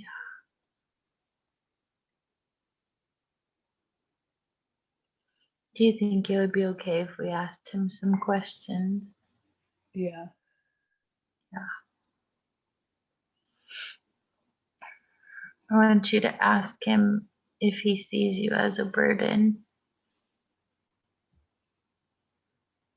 God, do you see me as a burden? He said, no, my girl. And at this point, he like pulled me in for a hug just to like warm my whole body up and just hold me.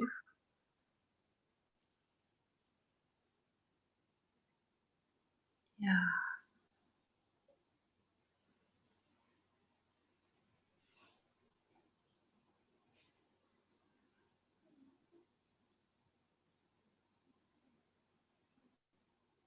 I love that. Yeah, and I just see him like stroking my bangs, because getting them out of my face and just telling me that I'm a delight.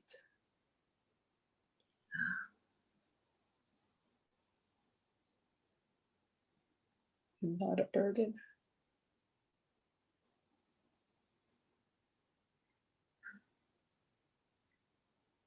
And it's a miracle that I'm even there with my family.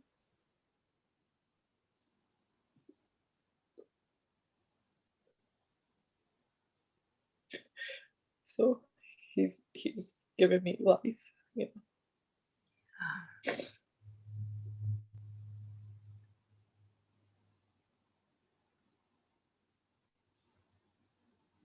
What else?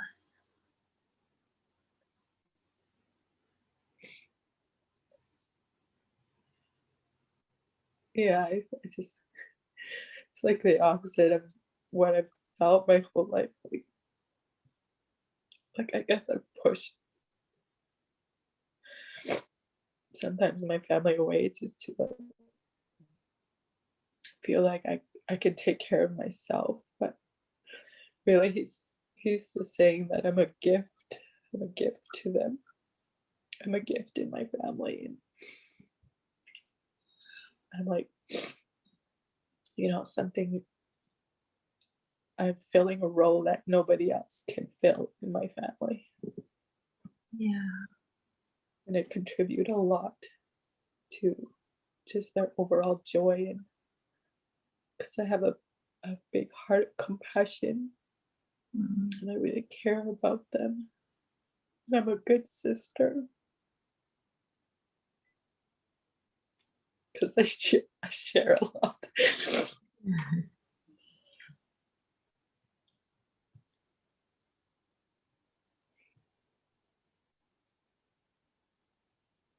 Really sweet.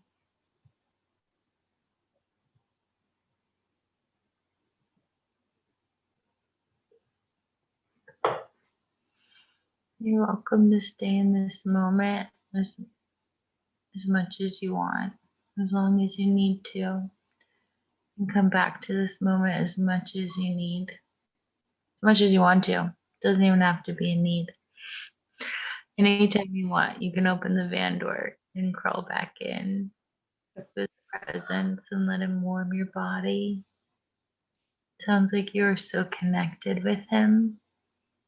Mm. And this place is always available to you. You didn't need me at all. Mm. You have everything that you need going forward.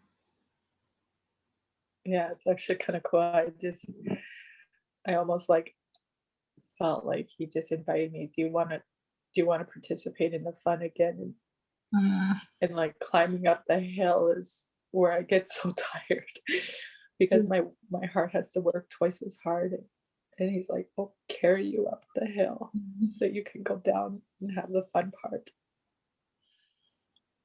That's beautiful. That's so special. Yeah.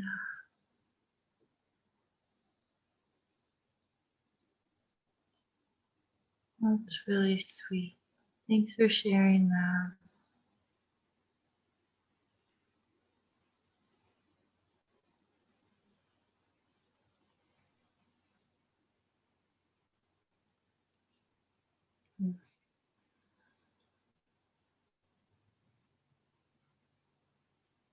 Yeah, he's just saying you're worth all the love in the world.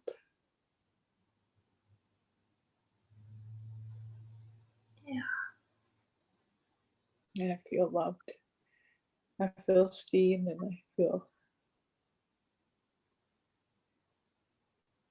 I feel like I'm special, and not in a negative way.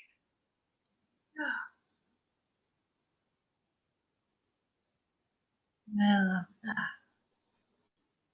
And it doesn't have to push my sisters away. I can invite them into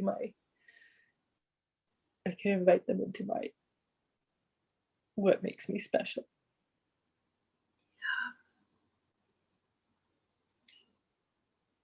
Mm.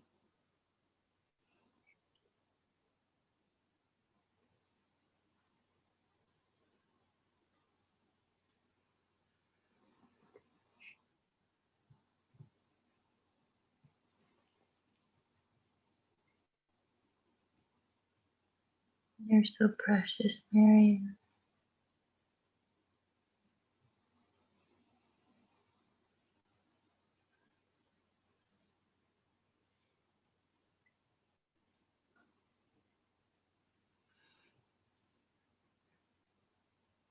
Thank you for sharing this moment with us. Thank you. Sorry, I'm like totally ugly crying. No, it's beautiful. I love that he took the lead and it was just you and him, and especially on like, the last day, like, a lot of women get to like, oh no, it's the last day. And just watching you, it's like, no, you're in the best hands. Like, that's what she needed. No?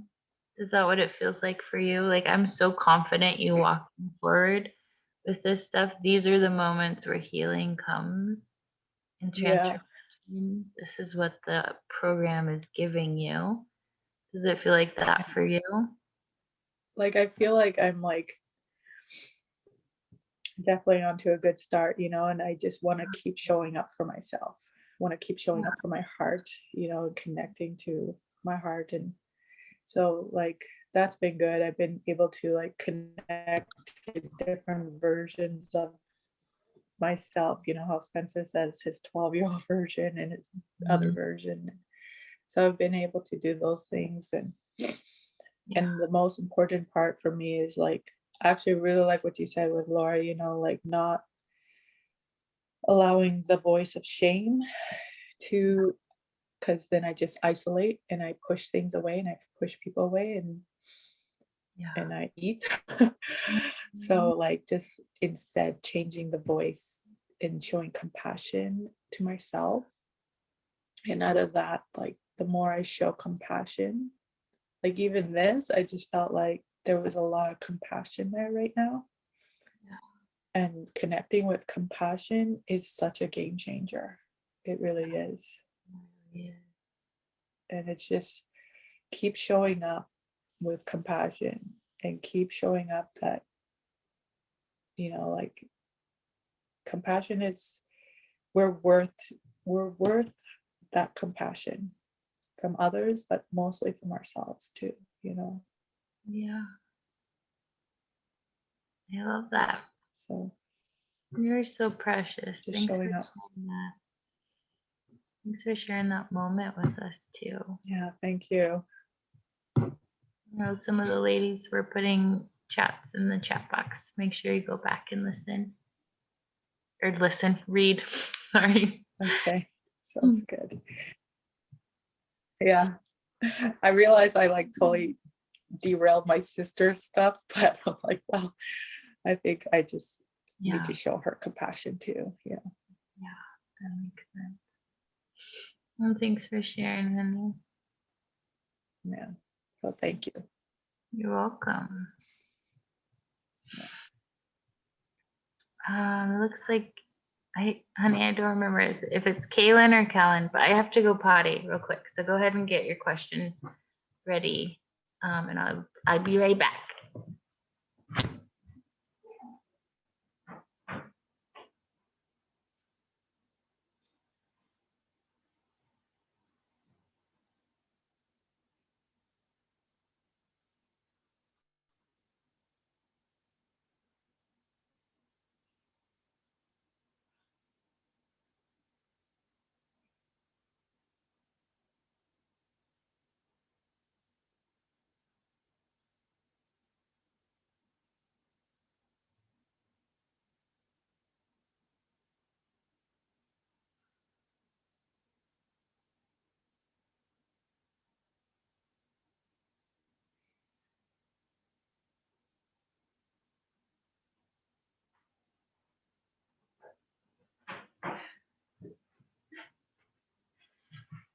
Okay.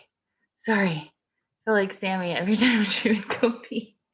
Like I almost made it to the end. All right, lady. Where are you? Hi. Hi. I don't know how to turn this on like. There we go. I can hear you. Okay, sweet. Okay. We only have like a couple minutes, right? Yeah. I guess a lot of my questions pertain to communication with my husband, and anger. I've had a super hard time with anger, not really in my life, but since being married. Long story short, you guys have probably heard me broken record. But I like saved myself for my husband. We made the same covenants before marriage, and he did not. He made like some minor sins, mistakes with a girl. He told me that they didn't have sex, and then he got into a pornography problem, and then he stopped. He hasn't, had any pornography use in our marriage. And then details came out later that he actually had oral sex with this woman, and I have been pretty much raging ever since then. There has been a lot of horrible stuff like in her relationship with communication and anger and kind of flirting with the lines of abuse a little bit. And I accidentally got pregnant. Like we accidentally got pregnant. So on top of feeling emotionally just like out of control, then I had to deal with pregnancy and having a baby and everything like that. And I guess I have been stuck with anger for a long time. And I feel like nothing I do ever helps. And eventually it's so destructive to our relationship that I just shove it again. And it's starting to scare me because it's starting to mask like what love I have for him. And so I don't know how to communicate my anger and how to even deal with it.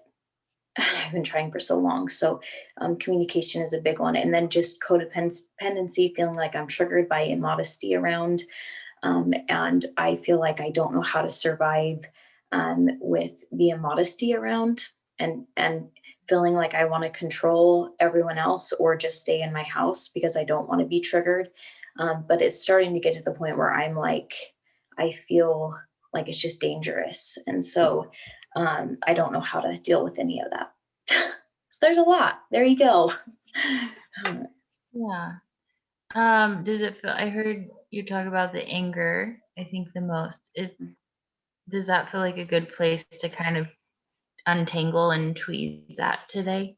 Yeah. Okay. And we may not be able to walk through something, but we may get to like a pinpoint of it.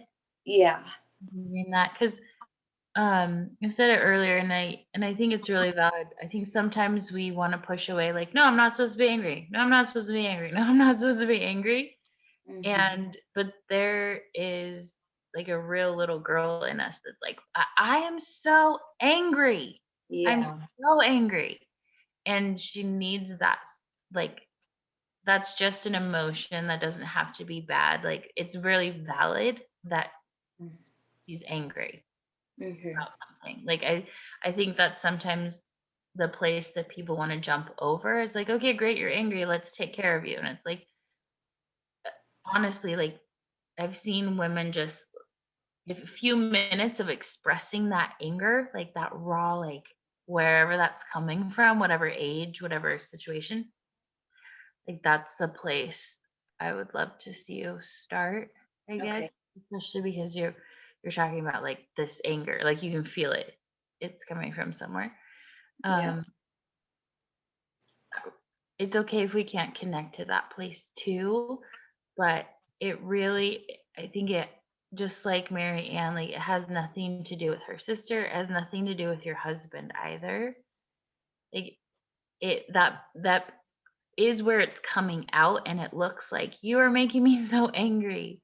Mhm. But really, I think it's kind of like those seeds, like the experiences we have as a child, we really don't see the fruit or the effect of it until our teens and 20s, and we start to see what was cultivated. Does that make Mhm. sense? So it's, we can really pinpoint like, oh, I'm feeling really angry in this situation, but it always goes back to the little girl that first experienced whatever that thing is she's angry about. That makes sense? Yeah. I guess I have a hard time a little bit in this program, feeling like I'm almost denied pain in the present because it's always back to the past. Like it's almost like, oh, it's always about your childhood. It's always about your childhood. And I'm like, I Yeah. guess that's frustrating. It makes me angry too, because I'm like, why? Why can't we have present pain? Why can't what happened with my husband alone, regardless of my childhood, regardless of what happened? Why can't that alone be a painful enough experience to feel all of these things? Yeah. And Like, it, so I understand that. sure. Yeah. And that makes so much sense. And I'm not trying to invalidate that was painful. Like that experience, that would be painful for me too, in ways. Um, and that would be painful for a lot of people. But I think it's the most painful if there's already a wound there. That makes sense. I think that's what we try to get to, is like with Marianne, I hope you don't mind if I use your situation. If we're in these situations where people are triggering us, it's because there's a pain, there's a wound there. So if there wasn't pain there, then when someone pokes that area, it wouldn't hurt. Yeah. So I guess my question is, how come that experience can't be my wound? It, If mm, stuff in my childhood can be the wound, how come that can't be the wound? I'm just trying to understand why that can't be a wound. Because you're saying, right, childhood can be a wound, an experience in childhood. Why can't something 3 years ago be a wound. Yeah. Yeah, and I'm not trying to invalidate that that hurt and that's a wound. I'm just trying to say that majority of the time, it's the things that hurt us now are because we experienced pain then, and that's why it hurts now. Because there are situations that like you would have that wouldn't necessarily hurt me because I don't have a wound there. And there's something that I would experience that you'd be like, that's not painful because I have a wound there. Does that make sense? So I'm not Yeah. trying to invalidate that's really painful and there's pain there. And we could go back to that moment. I mean, we only have a few minutes now, but and if that's where your heart wants to start, then that's fine. You're welcome to go back to that moment and kind of tweeze out like, oh, this is what that said about me. This is the feeling that I had in that moment. Like those are really valid. I do personally think they show us what we did feel as a kid. You don't necessarily have to go to that, but I Yeah. would pinpoint, okay, I heard this information. I saved my, like I can, okay, I don't want to put words in your mouth, but I could only imagine how you're feeling. Like I saved myself for you, you didn't. I like pinpoint, I feel betrayed. I feel I don't there makes sense that you would feel angry. I would let all of those things come up. Um, so maybe if I could just send you off today, I would write down like these are the things that I felt out of that situation. I felt like you lied to me, you betrayed me, whatever they are. Yeah. But then um also write down like the labels or the statements. Like that it says about you, that it says about him, that it says about your marriage. I would do those three things. Okay. Like learning that he was going to commit to purity and then he didn't. What does that say about him? What does that say about you? And what does that say about your marriage? Yeah. Okay. Yeah. I mean, I can think of 1,000 things that I could say to that. Like, I feel like I can say, oh, it felt like I loved God enough and I loved my husband enough in order to save myself for him. And so he did not.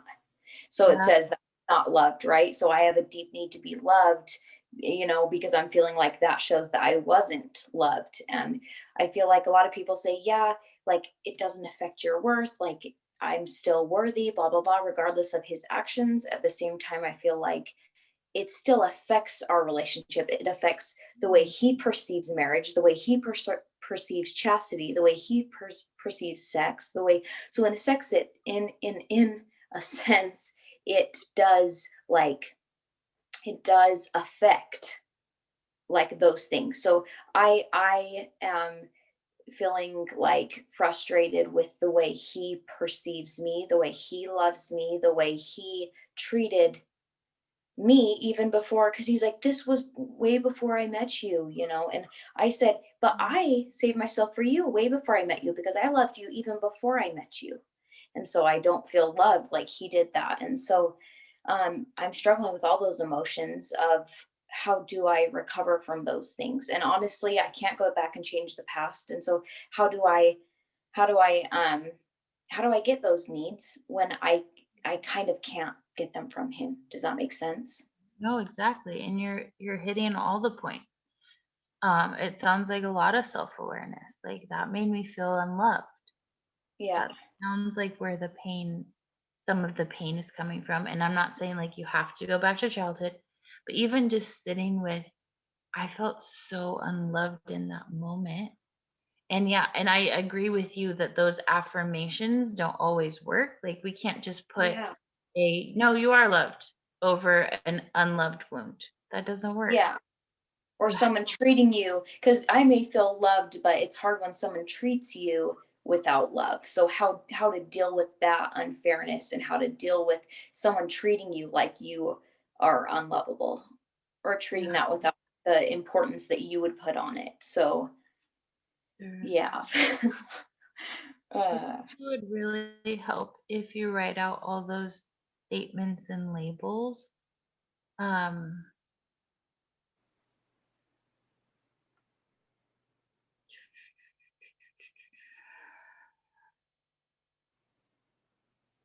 yeah.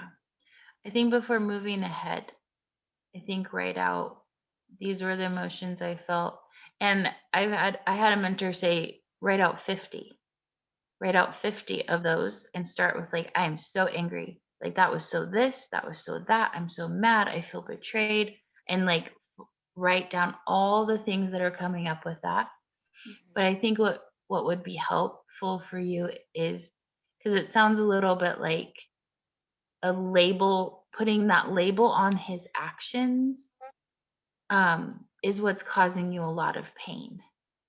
Does that make sense? Like I wouldn't necessarily label his actions as he didn't love you, as like a man that I don't, made a decision in something that had nothing to do with you. Does that make sense?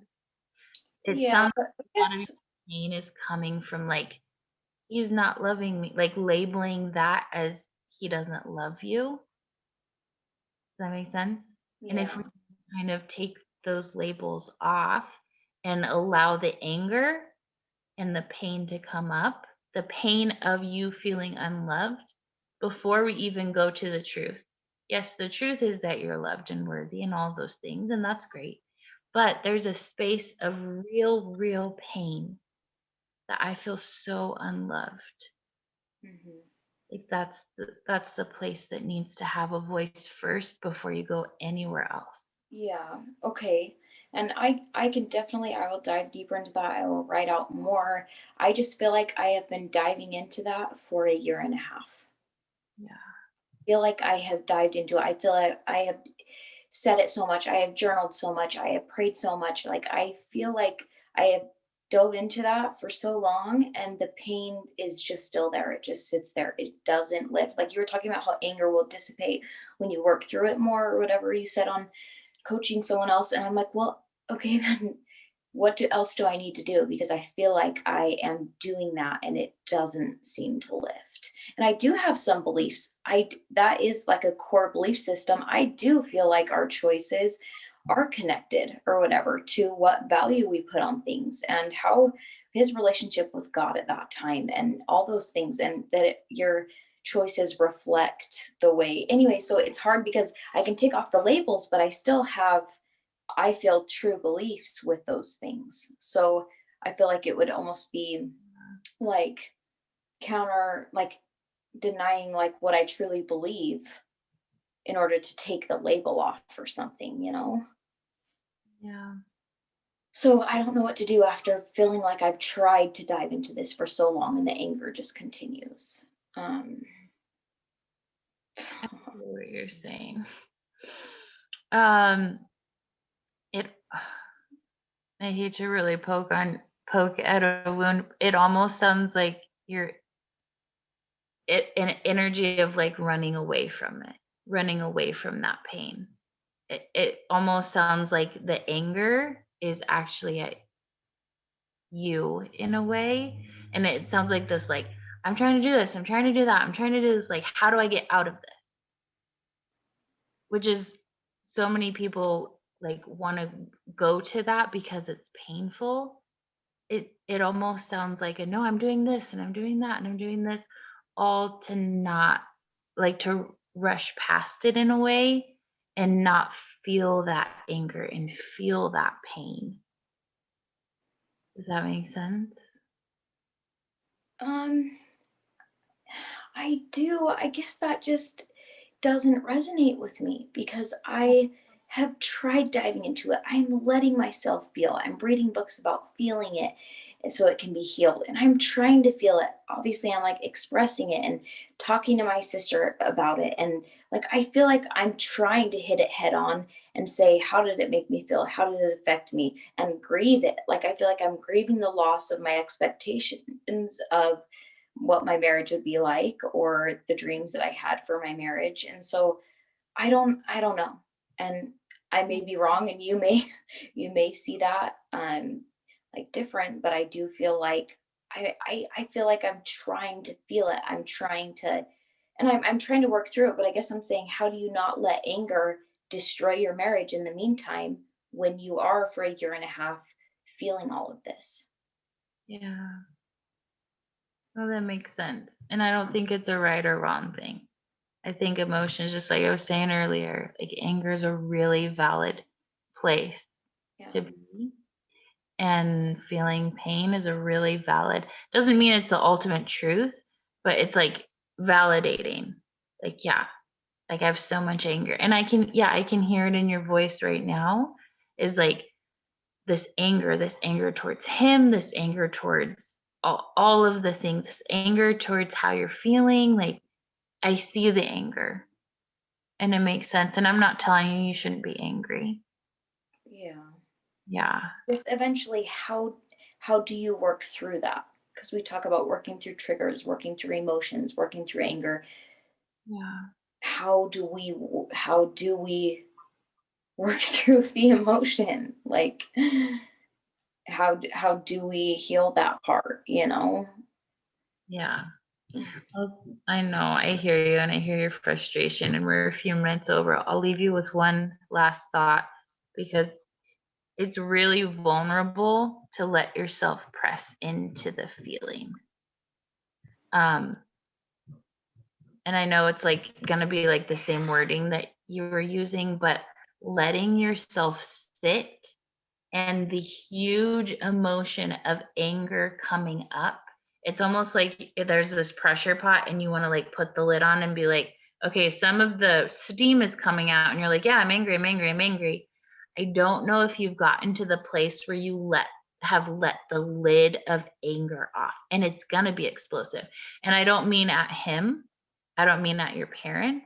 I mean at a place, even if it's just you for an hour alone at home, throwing a temper tantrum, like angry, like wherever that anger is coming from, it's in the explosion of the anger or the explosion of the pain. I know this because disappointment was a big one for me. Like my mom, I felt such a disappointment to my mother. And it took me 34 years before I let myself really feel like that weight of disappointment. I let it wash over me. Does that make sense? Like I sat there and I was like, it's not true, but it's how I felt and how she treated me. So I sat there and I'm like, wow, I feel like a disappointment. And I would sink into it and I would let that lid off the container and I would be like, wow, I'm a disappointment. Wow, she is so disappointed in me. Right. And I would press into that and I wouldn't hold it back. I didn't. I guess I haven't. I guess that's what I'm trying to say. For a year and a half, I have not. I have not held it back. I have done the thing where I leave for a week and explode to other people that I trust and write it out, a sloppy version of it, right? And just unfiltered and write it all out. And even tell them I've unfiltered, like told him everything and almost attacked him in it. I feel like what you're talking about, taking the lid off, I have let it off for a year and a half. And I have been pretty much uncontrollable. And so at that point, what do? You're talking about the process of letting it out and really feeling it. What do you do after I've lifted it for a year and a half and it feels uncontrollable? Yeah.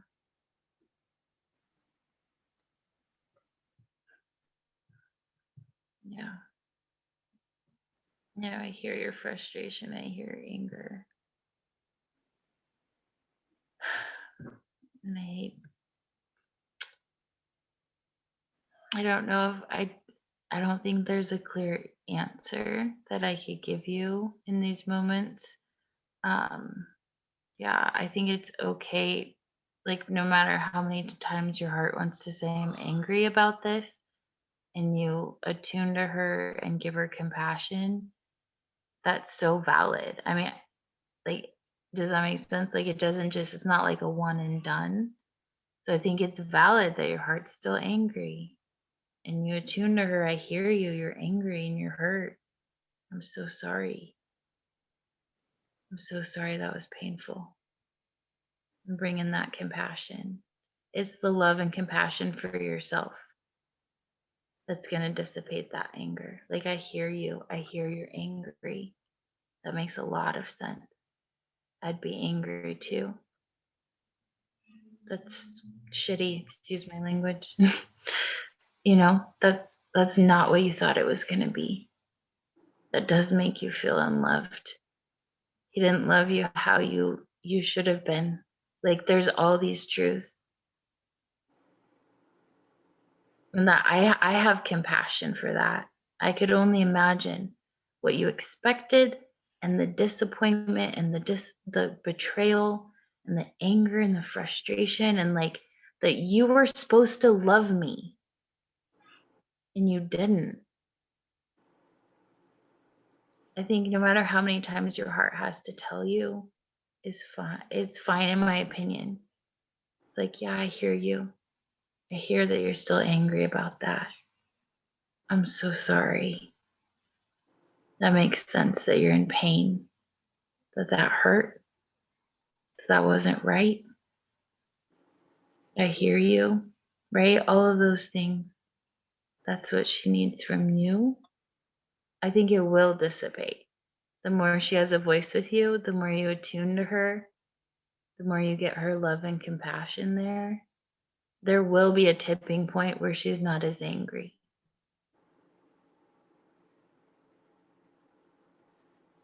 Okay, I will try. I hope so. You But can keep coming back as many times as you want to talk about this. okay, thank you. Yeah. I'm sorry we don't have more time. I would love to walk you through something, but you're doing so good. You're doing so good. I appreciate it. Yeah. Thanks for asking that. All right, ladies. Jenny, do we do the hour today or no? No hour today. Okay. Have a great week. I'll see you ladies later.